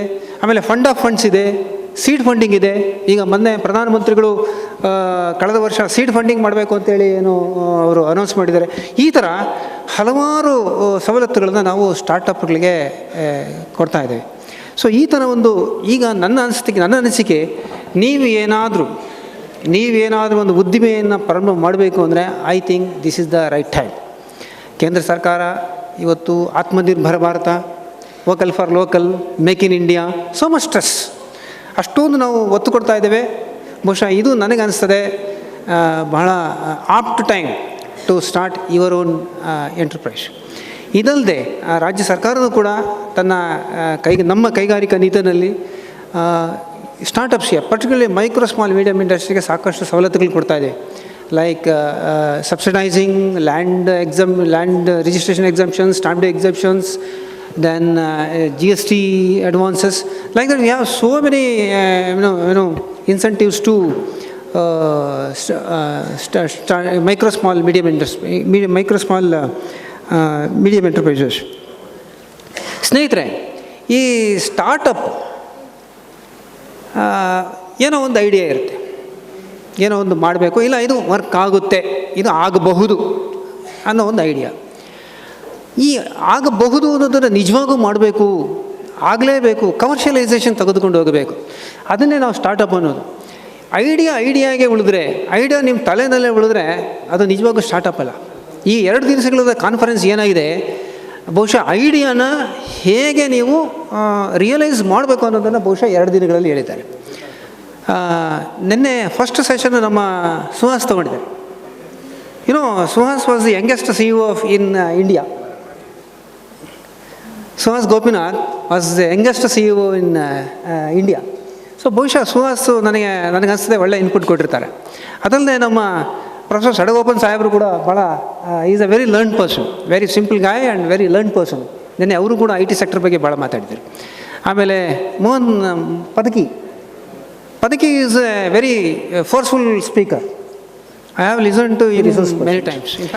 ಸೊ ಬಹುಶಃ ಅವ್ರದ್ದೆಲ್ಲ ಇನ್ಪುಟ್ ತೊಗೊಂಡಾಗ ಈ 2 ದಿನಗಳ ಕಾರ್ಯಕ್ರಮದಲ್ಲಿ ನಾವು ಏನು ಮಾಡಿದ್ದೇವೆ ಅಂದರೆ, ನೋಡಪ್ಪ ನಿನ್ನಲ್ಲಿ ಶಕ್ತಿ ಇದೆ, ನಿಮ್ಮಲ್ಲಿ ಅಪಾರವಾದ ಶಕ್ತಿ ಇದೆ, ಸ್ವಲ್ಪ ಇಗ್ನೈಟ್ ಮಾಡಿದ್ದೇವೆ ಅಷ್ಟೇ. ಈ 2 ದಿನದ ಕಾರ್ಯಕ್ರಮಗಳಲ್ಲಿ ನಿಮಗೆ ಸಿಡಿ ಮದ್ದಿಗೆ ಕಿಡಿ ಇಡೋ ಕೆಲಸವನ್ನು ನಾವು ಈ 2 ದಿವಸಗಳಲ್ಲಿ ನಾವು ಸಕ್ಸಸ್ಫುಲ್ಲಾಗಿ ಮಾಡಿದ್ದಾರೆ ಅಂತ ನಾನು ಅಂದ್ಕೊಂಡಿದ್ದೇನೆ. ಈ 2 ದಿನಗಳ ಕಾರ್ಯಕ್ರಮದ ಉದ್ದೇಶನೇ ಇಷ್ಟು. So okay, coming back to startups. ಐಡಿಯಾಗೆ ಉಳಿದ್ರೆ ಅದು ಸ್ಟಾರ್ಟಪ್ ಅಲ್ಲ. ಐಡಿಯಾ ಇಂದ ಒಂದು ಪ್ರೋಟೋಟೈಪ್ ಡೆವಲಪ್ ಮಾಡಬೇಕು. ಪ್ರೋಟೋಟೈಪಿಂದ ನೀವು ಮಾರ್ಕೆಟ್ ಒಂದು ಸರ್ವೆ ಮಾಡಬೇಕು, ಇಲ್ಲ ಮಾರ್ಕೆಟ್ ಟೆಸ್ಟ್ ಮಾಡಬೇಕು. ಮಾರ್ಕೆಟ್ ಟೆಸ್ಟು ಸಕ್ಸಸ್ ಆದರೆ ಎಸ್, ಈ ಒಂದು ನನ್ನ ಪ್ರಾಡಕ್ಟು ಸಕ್ಸಸ್ ಆಗುತ್ತೆ ಅನ್ನೋ ಒಂದು ಕಾನ್ಫಿಡೆನ್ಸ್ ಬಂದಾಗ you can go for scaling. ಈ ಹಂತಗಳು ನೀವು ಕ್ರಾಸ್ ಆದಾಗ ಮಾತ್ರ ಅದು ಸ್ಟಾರ್ಟಪ್. ಏನು? ಐಡಿಯಾ ಟು ಸ್ಕೇಲಿಂಗ್ ಆದಾಗ ಇದು ಸ್ಟಾರ್ಟಪ್. ಎನಿಥಿಂಗ್? ಓಕೆ. ಈ ಒಂದು ಸ್ಟಾರ್ಟಪ್ ಎಕೋಸಿಸ್ಟಮ್ನ ರಾಜ್ಯ ಸರ್ಕಾರ ಚೆನ್ನಾಗಿ ಒದಗಿಸ್ತಿದೆ. ಯಾಕಂದರೆ ನಮ್ಮಲ್ಲಿ ಒಂದು ಸ್ಟಾರ್ಟಪ್ ಪಾಲಿಸಿನೂ ಕೂಡ ಇದೆ. ಕರ್ನಾಟಕ ರಾಜ್ಯ, ನಮ್ಮ ದೇಶದಲ್ಲಿ ಸುಮಾರು 30 ರಾಜ್ಯಗಳು ಸ್ಟಾರ್ಟಪ್ ಪಾಲಿಸಿನ ಹೊರತಂದಿದೆ. ನಮ್ಮಲ್ಲಿ ಕೂಡ ಸ್ಟಾರ್ಟಪ್ ಪಾಲಿಸಿಯನ್ನು ಕೂಡ ನಾವು ಕೂಡ ಹೊರತಿದ್ದೇವೆ. ಅದರಲ್ಲಿ ಸ್ಟಾರ್ಟಪ್ ಈವನ್ IT ಸೆಕ್ಟರ್ನಲ್ಲಿ ಈಗ ಸ್ಟಾರ್ಟಪ್ಗಳಲ್ಲಿ ಏನೆಲ್ಲ ಸೆಕ್ಟರ್ನಲ್ಲಿ ಮಾಡ್ಬೋದು. ಬಹುಶಃ ವೇದಿಕೆ ಮೇಲಿದ್ದರು ಅವ್ರು ಇಂಜಿನಿಯರಿಂಗ್ ಕರೆದ್ಬಿಟ್ಟು ಏನೋ ಒಂದು ಎಂಥದ್ದು ಗರ್ಭಗುಡಿ ಅಲ್ಲೇನಪ್ಪ ಕೇಳಿಸ್ಕೊಂಡ್ರಿ ನೀ ಇದ್ರಾ? ಓಕೆ. ವೇದಿಕೆ ಮೇಲೆ ಇದ್ದ ಮೇಡಮ್ನವರು ಪುಷ್ಪಲತಾ ಅವರು ಹೇಳ್ತಿದ್ರು, ಅವರು ಇಂಜಿನಿಯರಿಂಗ್ ಗ್ರ್ಯಾಜುಯೇಟ್ ಆಗಿ ಗರ್ಭಗುಡಿ is IVF centre. So it is a disruption, it's all together different stream ಅಲ್ವಾ? ಅವ್ರಿಗೆ ಹೇಗೆ ಇಂಜಿನಿಯರಿಂಗ್ ಮಾಡಿದವರು IVF ಸೆಂಟರ್ ಮಾಡಬೇಕು ಅಂತ ಒಂದು ಐಡಿಯಾ ಬೆಳೀತು. Really fantastic. ಆಮೇಲೆ ನಮ್ಮ ಸ್ನೇಹಿತರು ಹನಿವೆಲ್ನವರು ಹೇಳ್ತಾಯಿದ್ರು, ಭಾಳ ಚೆನ್ನಾಗಿ ಅವರು ಮಂದಟ್ಟಾಗಿ ಹೇಳ್ತಾಯಿದ್ರು. ಸ್ನೇಹಿತರೆ, ಈ ಸಂದರ್ಭದಲ್ಲಿ ಹೇಳೋಕ್ಕೆ ಇಷ್ಟಪಡ್ತೇನೆ, ನಾನು Karnataka aerospace technology centre CEO ಕೂಡ ಹೌದು. ನಮ್ಮ KATC ಉದ್ದೇಶ ಏನು ಅಂದರೆ, ಈ ಏರೋಸ್ಪೇಸ್ ಸೆಕ್ಟರ್ನಲ್ಲಿ ಸ್ಟಾರ್ಟಪ್ಸ್ಗೆ ನಾವು ಪ್ರಾಥಮಿಕ ಸೌಕರ್ಯಗಳನ್ನು ಕೊಟ್ಟು MSME ಸೆಕ್ಟರ್ನಲ್ಲಿ ಏರೋಸ್ಪೇಸ್ ಸೆಕ್ಟರ್ನಲ್ಲಿ MSMEಗಳು ಬರಬೇಕು ಅನ್ನೋ ಉದ್ದೇಶದಿಂದ ಒಂದು ಸೆಂಟರ್ ಆಫ್ ಎಕ್ಸಲೆನ್ಸ್ ಪ್ರಾರಂಭ ಮಾಡಬೇಕು ಅಂತೇಳಿ ನಾವು ಮಾಡಿದ್ದೇವೆ. ಸೊ ಆಲ್ರೆಡಿ ನಾವು ಈ ಹಂತದಲ್ಲಿ ಮುನ್ನಡೆದಿದ್ದೇವೆ. ಆ್ಯಸ್ ಎ ಪ್ರೊಲ್ಯೂಟ್ ಟು ದಿಸ್, ಕಳೆದ 2 ವರ್ಷಗಳಲ್ಲಿ we have train nearly 400 engineers, budding engineers, those are ಏನೋ ಈಗ ತಾನೇ ಕಂಪ್ಲೀಟ್ ಆಗಿರ್ತಕ್ಕಂಥ ಇರ್ಬೋದು, ಇಲ್ಲ ಮಿಡ್ಲ್ ಲೆವೆಲ್ ಮ್ಯಾನೇಜ್ಮೆಂಟಲ್ಲಿ ಕೆಲಸ ಮಾಡ್ತಾ ಇರ್ಬೋದು, ಟಾಪ್ ಮ್ಯಾನೇಜ್ಮೆಂಟಲ್ಲಿ ಕೆಲಸ ಮಾಡ್ತಾ ಇರ್ಬೋದು. ಈ ಥರ ಇರೋರಿಗೆ ನಾವು ಏರೋಸ್ಪೇಸ್ ಸೆಕ್ಟರ್ನಲ್ಲಿ ತರಬೇತಿ ಕೊಡ್ತಾಯಿದ್ವಿ. ಈಗ ಸ್ನೇಹಿತರೆ, ಈ ಎಲೆಕ್ಟ್ರಿಕಲ್ ಹಾರ್ನೆಸ್ ಟ್ರೈನಿಂಗು ನೆನ್ನೆ ಪ್ರಾರಂಭ ಆಯಿತು. ಈ ಥರ ಒಂದು ಟ್ರೈನಿಂಗ್ನ ನಾವು ಏರೋಸ್ಪೇಸ್ ಟೆಕ್ನಾಲಜಿ ಸೆಂಟ್ರಿಂದ ಮಾಡಿದೆ. ಇನ್ಫ್ಯಾಕ್ಟ್ ಏರೋಸ್ಪೇಸ್ ಸೆಕ್ಟರ್ ಹನಿವೆಲ್ ಮಾತಾಡುವಾಗ ಸ್ನೇಹಿತರು ಹನಿವೆಲ್ ಸ್ನೇಹಿತರು ಹೇಳ್ತಾಯಿದ್ರು ಏರೋಸ್ಪೇಸ್ ಸೆಕ್ಟರ್ ಬಗ್ಗೆ. Aerospace sector is of course it is one of the vibrant and emerging sector and it is also one of the focus sectors for government of Karnataka also, aerospace and defence. ನಾವು ಈ KATCಯಿಂದ ಸಾಕಷ್ಟು ತರಬೇತಿ ಕಾರ್ಯಕ್ರಮಗಳನ್ನು ನಾವು ಮಾಡ್ತಾಯಿದ್ದೇವೆ. ಒಂದು ಈ NADCAP certifications, AS 910 certifications, industry 4.0, IoT interventions, machine learning, big data, you name anything. We are also doing tailor-made programs for both industry and entrepreneurs. So in fact, ಈಗ ನನ್ನ ಅನಿಸಿಕೆ, ನೀವು ಏನಾದರೂ ಒಂದು ಮಾಡಬೇಕು ಅಂತ ಮನಸ್ಸಿನಲ್ಲಿ ಐಡಿಯಾ ಇದ್ದಂಥ ಸಂದರ್ಭದಲ್ಲಿ there various stakeholders to help. ಮೊದಲೆಲ್ಲ ಮಾಹಿತಿ ಕೊಡೋರೇ ಇರಲಿಲ್ಲ. ಇವತ್ತು ನಿಮಗೆ ಮಾಹಿತಿ ಕೊಡಲಿಕ್ಕೆ ಭಾಳಷ್ಟು ಇನ್ಸ್ಟಿಟ್ಯೂಷನಲ್ ಫ್ರೇಮ್ವರ್ಕೇ ಇದೆ. ನಮ್ಮ ಜಿಲ್ಲಾ ಮಟ್ಟದಲ್ಲಿ ಜಿಲ್ಲಾ ಕೈಗಾರಿಕೆ ಇರ್ಬೋದು, ಇಲ್ಲ ರಾಜ್ಯ ಮಟ್ಟದಲ್ಲಿ ಸಿಡಾಕ್ ಇರ್ಬೋದು, ಇಲ್ಲ KSTA ಇರ್ಬೋದು, ಇಲ್ಲ ನಮ್ಮಂಥ ಸಂಸ್ಥೆಗಳಿರ್ಬೋದು. ಇದು ನಾವು we have I personally feel we have very good institutional framework to guide entrepreneurs compared to earlier days. I request my friends to make best use of the opportunity. ಇಷ್ಟು ಹೇಳ್ತಾ ಸ್ನೇಹಿತರೆ, ನರೇಂದ್ರ ನಮ್ಮ ಪ್ರಧಾನಮಂತ್ರಿಗಳು ಒಂದು ಸೆಂಟೆನ್ಸ್ ಹೇಳಿದ್ದಾರೆ. With that sentence I will wrap up my never dream of becoming something. Never dream of becoming something. If you dream, dream of doing something. So ಇದು ನಮ್ಮ ಪ್ರಧಾನಮಂತ್ರಿಗಳು ಹೇಳಿರೋದು. ಬಹುಶಃ ಈ ಥರ ಮಾಡಿದ್ರೆ ನಮ್ಮ ಪ್ರಧಾನಮಂತ್ರಿಗಳ ಕನಸೇನಿದೆ 5 ಟ್ರಿಲಿಯನ್ ಎಕಾನಮಿ, ನೀವು ಅಟ್ಲೀಸ್ಟ್ ಒಂದು ಹೆಜ್ಜೆ ಇಟ್ಟಂಗೆ ಆಗುತ್ತೆ. I wish many of you to join the millicorn and unicorn clubs. So with this, I wrap up my valedictory address. I once again thank all the dignitaries in Tayas and KSTA and Siddhganga TBI for having given an opportunity to be before you. And highlighting the startup ecosystem and the future of startup in our country. So now I request Dr. U. Chandrasekhar, Program Director, Advise Wipro 3D Bangalore, to address the gathering. Shri Shivakumar Swamiji avarge pranams and salutations. Pranams and salutations to Shri Siddhganga Swami. Prathamavagi, I want to congratulate the entire fraternity of SIT faculty members and students represented by the principal and the dais on achieving the 97th position in NIRF. Please join me with a big round of applause. ಈ sentence ಮಾತ್ರ ನಾನು ಕನ್ನಡದಲ್ಲಿ ಮಾತಾಡೋಕ್ಕೆ try ಮಾಡ್ತೀನಿ. ಭಾರತ ದೇಶದಲ್ಲಿ ಸುಮಾರಾಗಿ 60+ IITs NITs ಇದ್ದಾಗ 97th position ನನ್ನ ಉದ್ದೇಶದಲ್ಲಿ it's equivalent to 30 position. So ಪ್ರಶಂಸನೀಯ, ಶ್ಲಾಘನೀಯ ವಿಷಯ ಅಂತ ಹೇಳ್ಬೋದು ಅಲ್ವಾ sir? So to be in that position is very easy, but to maintain that position you need to work hard, and I can clearly understand the amount of work which the entire fraternity of SIT is putting in day in and day out to stay where you are staying. I'm using the word day in and day out not because of the phrase of English, but in reality what happened, I'll give you an anecdote. I don't remember, Lohit can help me, this happened about 2 months ago I think, when there was a call from Technology Business Incubator saying that you need to make a presentation for 8 minutes or 9 minutes, 12 minutes for defending the application of SIT in front of a virtual committee. I think the preparation started. Lohit was running a temperature of 102 and Puneet was there, young MBA person. CEO and principal being the important functionaries of the institution, they were immersed with so many activities. Believe it or not, we had 3 or 4 rehearsals in the night about 9 o'clock or 10 p.m. till we became completely confident that all the essential features are encapsulated in 12-minute presentation, and that's why the TBI has come to SIT. So the commitment of this kind is extraordinary. The reason is, at some point of time, complacence sets in. And once complacence sets in, it is a sign of decay. Despite the fact that I have got so many assignments, I found each and every session which has been conducted in the last 2 days to be enthralling, encapturing, enchanting. The reason is, there are John Tellis, who is like a final year student from Mangalore, who came here and said, an institution like SIT can become epicenter of entrepreneurship development by commitment. And he went on to give so many examples by which he was able to substantiate his statement. Morning, Mr. Padki was mentioning an illiterate guy who can't even say few things in Kannada can be transformed into fluently English-speaking individual and BPO worker with a commitment of 6 months of mentoring by the faculty members. So these 2 examples go on to prove that the entire ecosystem connected with startups and entrepreneurship are going to play an important role in the transformative journey of SIT TUMKUR, which is already checkered with so many wins, successes in the past, but which is going to scale to greater heights in course of time. In my brief presentation, I want to mention one small thing and then conclude.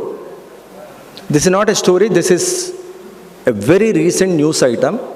Shastra University is a university which is located in a place called Tanjavur, comparable to TUMKUR in the size and population, diversity, economic power. Like TUMKUR has got a airport with about 1 hour, you can say, travel time. It is also connected to Madurai airport. So fundamentally what happened about 8 or 9 years ago, a student of Shastra University called Girish Matrubhutam, immediately after his graduation, joined a software company, I think Zoho. Then he started thinking, software as a service has got so much of relevance to the current system. Why can't he create the same thing in a place like Tanjavur? You just imagine that, creating in a place like TUMKUR. So what did he do? He tried his best to convince somebody like our Anbalagan Hiroji, the placement officer of Shastra University, to tell all the students that his company, which is called Freshworks, located in Tanjavur, is also a good place to work. There is no necessity that all the students should be getting into Accenture or Wipro or Infosys. Some of the students can also join this place because at the end of the day, they are going to be connected with software services. So he was able to convince few girls and few boys. He joined, he started the operations, he started expanding, his growth rate was close to 300% per annum. Then he started thinking that there is a model which has to go to international arena. Then he got his company enlisted in New York Stock Exchange. Then comes the real story.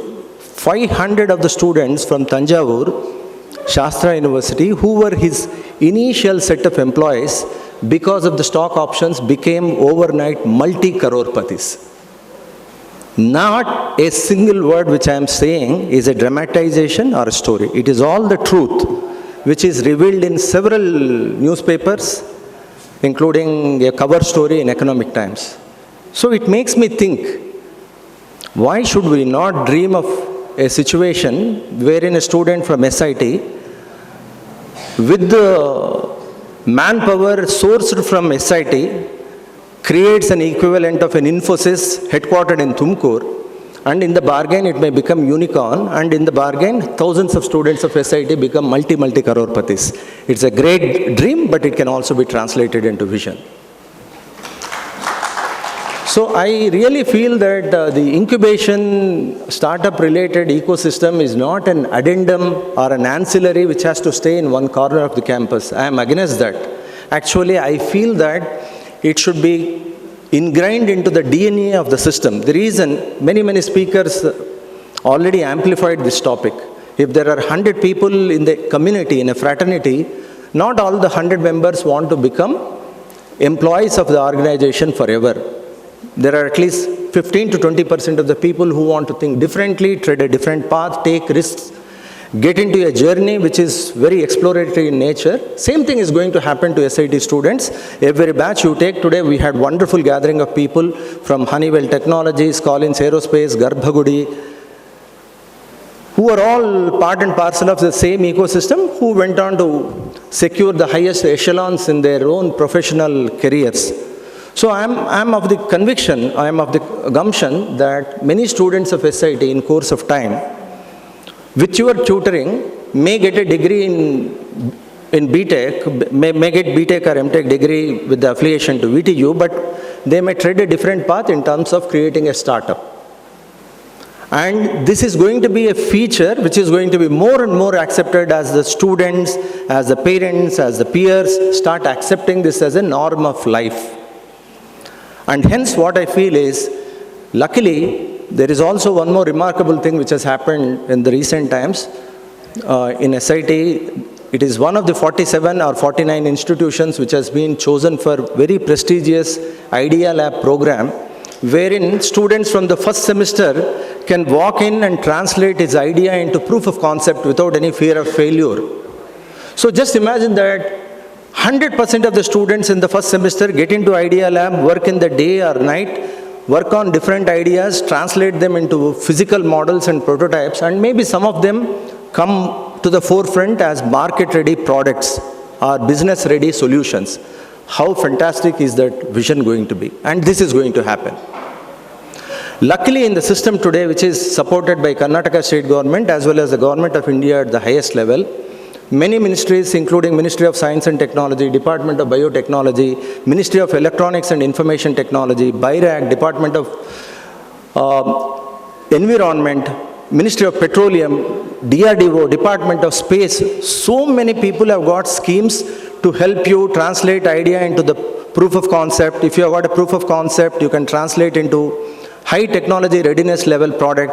If you are already ready with a high TRL product, they are also helping for commercialization of the same in terms of amplifying into market ready solution. And one important thing which is going to happen is SIT is going to be forefront as usual in terms of incorporating and effectuating the NEP policies into the education system. What does this mean? The access, the equality, the inclusiveness, the quality are going to continuously improve with greater and greater freedom to the students in terms of choosing the subjects, in terms of becoming interdisciplinary in their outlook, in terms of developing solutions which are socially relevant.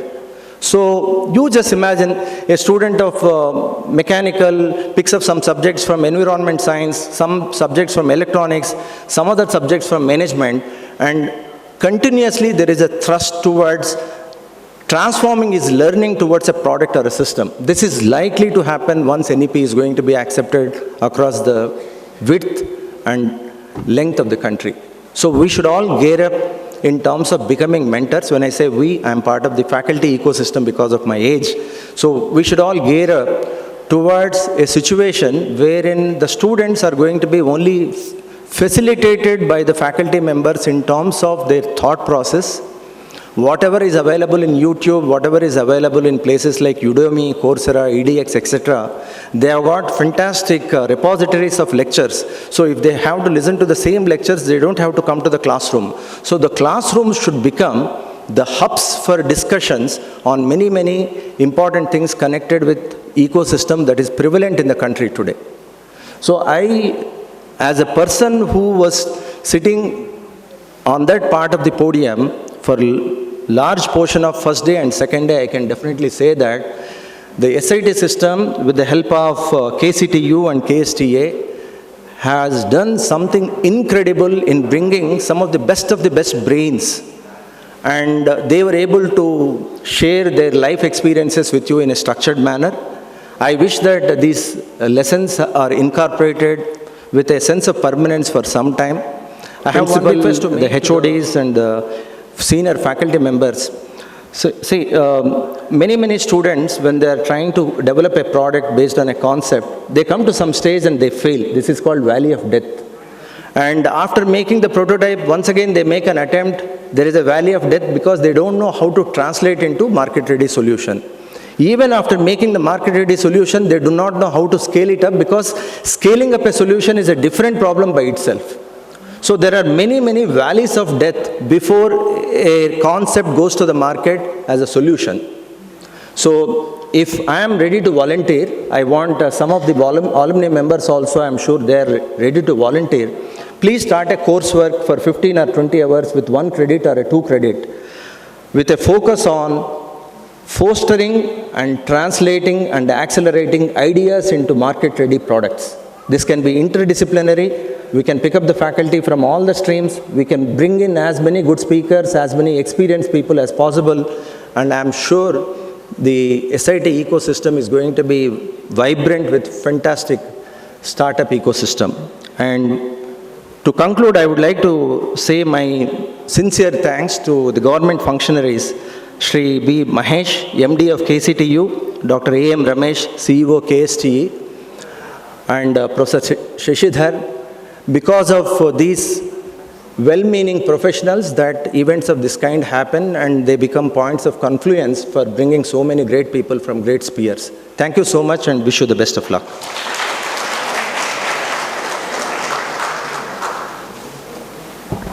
Thank you, sir. Your view of startup ecosystem in an institution is very meaningful. And I thank you for all your appreciation for SIT and supporting us in our various ventures. Thank you once again, sir. So now we have come to a very important part of the valedictory program. So that is prize distribution for the best poster presentation. Poster presentations were conducted in 3 streams, chemical and life sciences, that is CHLS. The second was in engineering category, ENGG category. The last one was in physics, mathematics and interdisciplinary sciences, the SCI category. So 3 prizes are given. First prize, 3,000 rupees cash prize. Second prize, 2,000 rupees cash prize. Third prize, 1,000 rupees cash prize. Additionally, under chemical and life sciences, the judges requested for a consolation prize of 500 rupees. So only in that category, a consolation prize is given today. So let me start the prize winners. So before I start, I request the winners to collect the prize money from the reception counter. So the certificate can be taken at the stage and the prize money can be collected at the reception counter. So consolation prize under chemical and life sciences, CHLS 25, microbiological quality and antimicrobial susceptibility pattern of some street vended food sauces from TUMKUR society. Authors are Mileni NY, Bindushri S. Department of Microbiology, University College of Sciences, TUMKUR University, TUMKUR. Ramesh to hand over.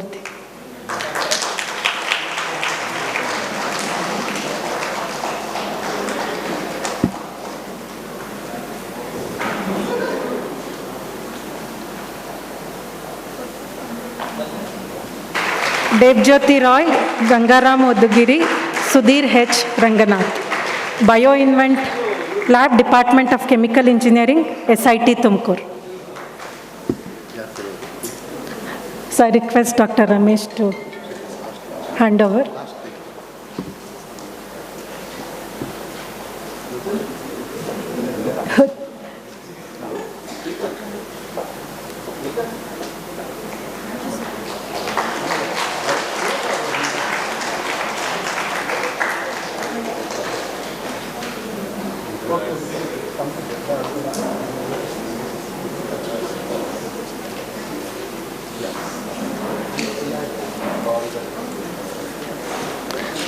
Second prize, CHLS 2, amitriptyline loaded polyvinyl pyrrolidine nanoparticles for the management of higher levels of lactate in migraine. Shraman Kumar Bora, Asha Srinivasan. School of Life Sciences, Pooja Bhagavat Memorial Mahajana Education Center, Mysuru. Division of Nanoscience and Technology, School of Life Sciences and Center for Excellence in Molecular Biology and Regenerative Medicine, JSS Academy of Higher Education and Research, Mysore. And Research in Chemistry, University College of Science, Tumkur University, Energy Materials Research Laboratory, Department of Chemistry, SIT Tumkur.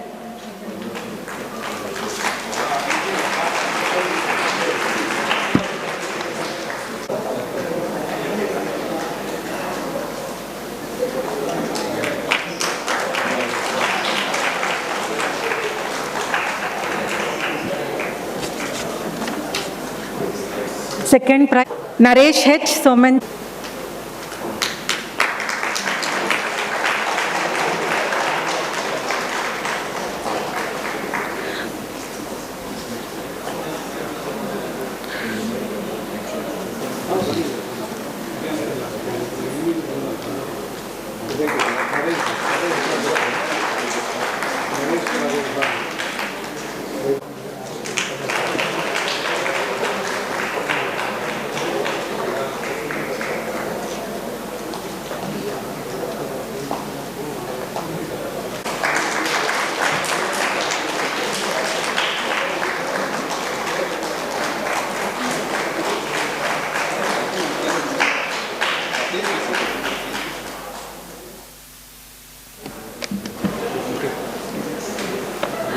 So we would like to honor the startups and incubation.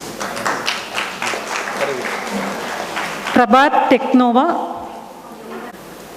Softtree, Global Foundation,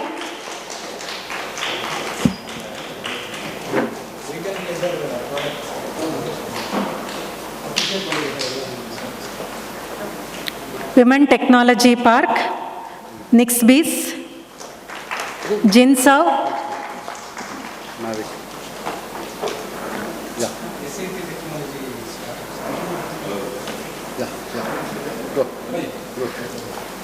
Art Universe, Siddhganga TBL.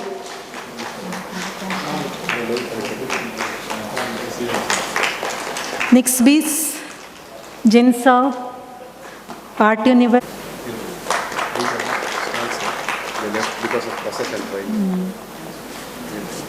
ನಮಸ್ಕಾರ. ವೇದಿಕೆ ಮೇಲೆ ಆಸೀನರಾಗಿರುವ ಈ ಕಾಲೇಜಿನ ಪ್ರಾಂಶುಪಾಲರಾದ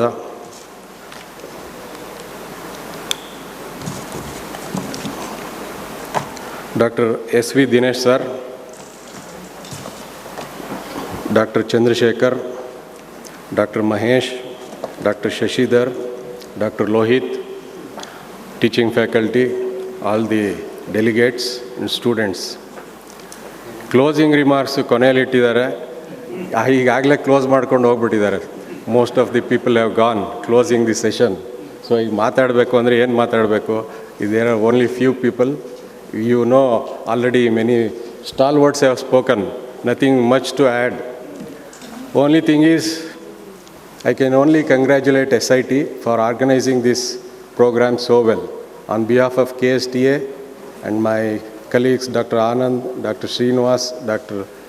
Umesh, on behalf of all of them, I profusely congratulate SIT for organizing this function so well. Not only clapping, I request all of you to give a standing ovation to SIT and its team.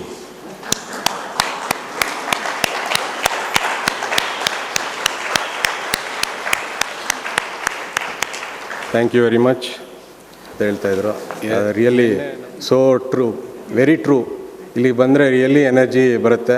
ನಾನು 20 ವರ್ಷ ತುಮಕೂರಿಗೆ ಬರ್ತಾಯಿದ್ದೆ, SITಗೆ enter ಆಗಿರಲಿಲ್ಲ. This is the probably yesterday was the first time that I entered SIT campus. I got lot of energy, so I ran back to my office to work for some more time and come back today.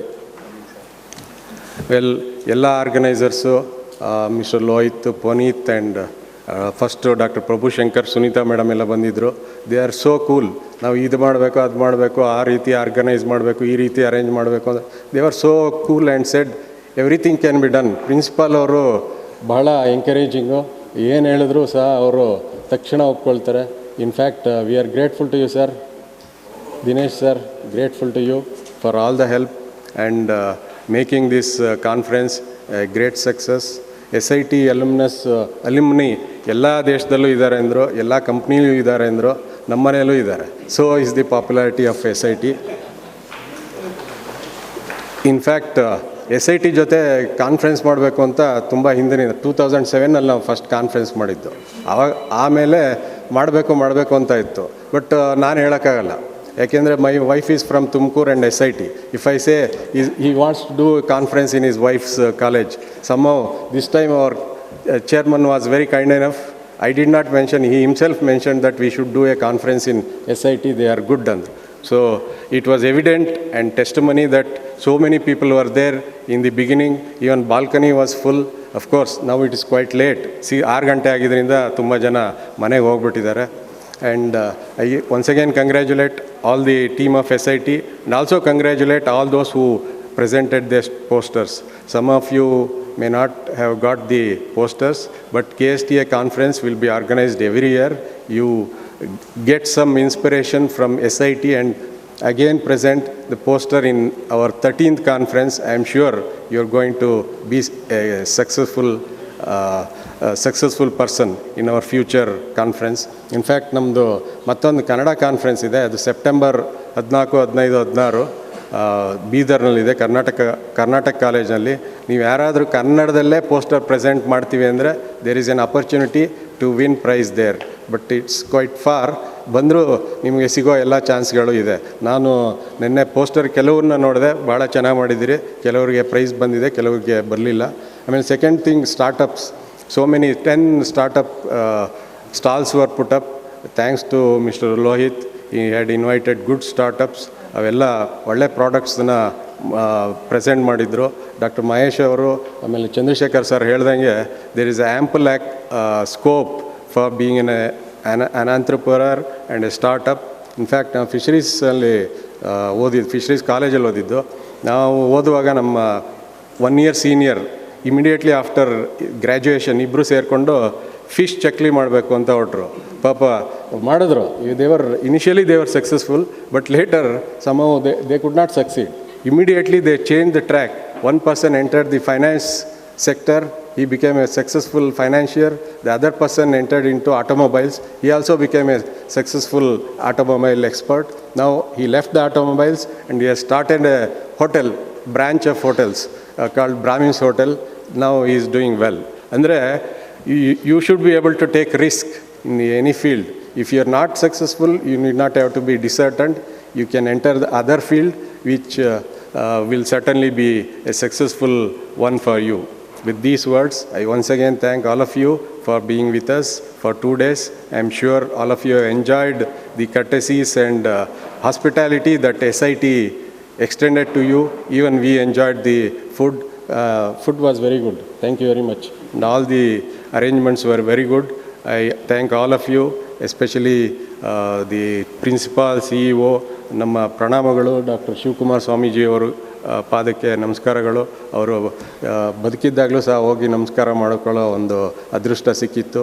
Shri Siddhalinga ಸ್ವಾಮೀಜಿಯವ್ರಿಗೂ ನಮಸ್ಕಾರಗಳು. ಅವ್ರನ್ನ meet ಮಾಡೋ opportunity ಸಿಕ್ಕಿಲ್ಲ. ಮತ್ತೊಂದು ಸರಿ ಮತ್ತೆ ಇನ್ನೊಂದು conference ಮಾಡಿದಾಗ meet ಮಾಡೋಣ. Thank you very much. Good day. A very good evening to all of you. With pranams to his holy feet of Dr. Shri Shivakumara Swamiji and Siddhalinga Swamiji, happy to express my words for this last event. We have reached the end of the session, 2 days session. Actually, this 2 days session is planned and designed meticulously for 1 month. Normally, our Lohit and the team, once in 2 days, they used to sit and sincerely it was supported by our dear HODs and faculty members of our Siddhganga Institute of Technology. And all this meeting, we are happy to say that our principal and CEO attended this meeting and they really helped us in designing this wonderful program. See, first of all, in absence of our chairman, I am happy to thank on behalf of KST, SIT and Siddhganga TBI, Professor Ayyappan, Chairman and KST Bangalore. I thank him very much for supporting this event. I thank on behalf of KST, SIT and SIT TBI, our proud alumnus, Shri B. Mahesh, Managing Director,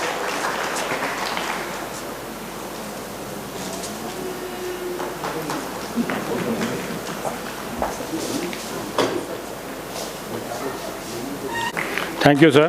Thank you very much. Dr. U. Chandrasekhar, Program Director, Advice, Wipro 3D, Bangalore. It's a wonderful.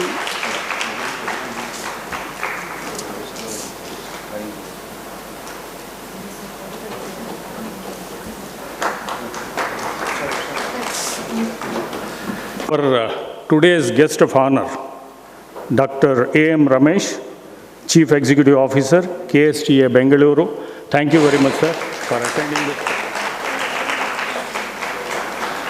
Our professor is continuously supporting the Siddhganga TBI with new ideas and concepts. Thank you, Puneet.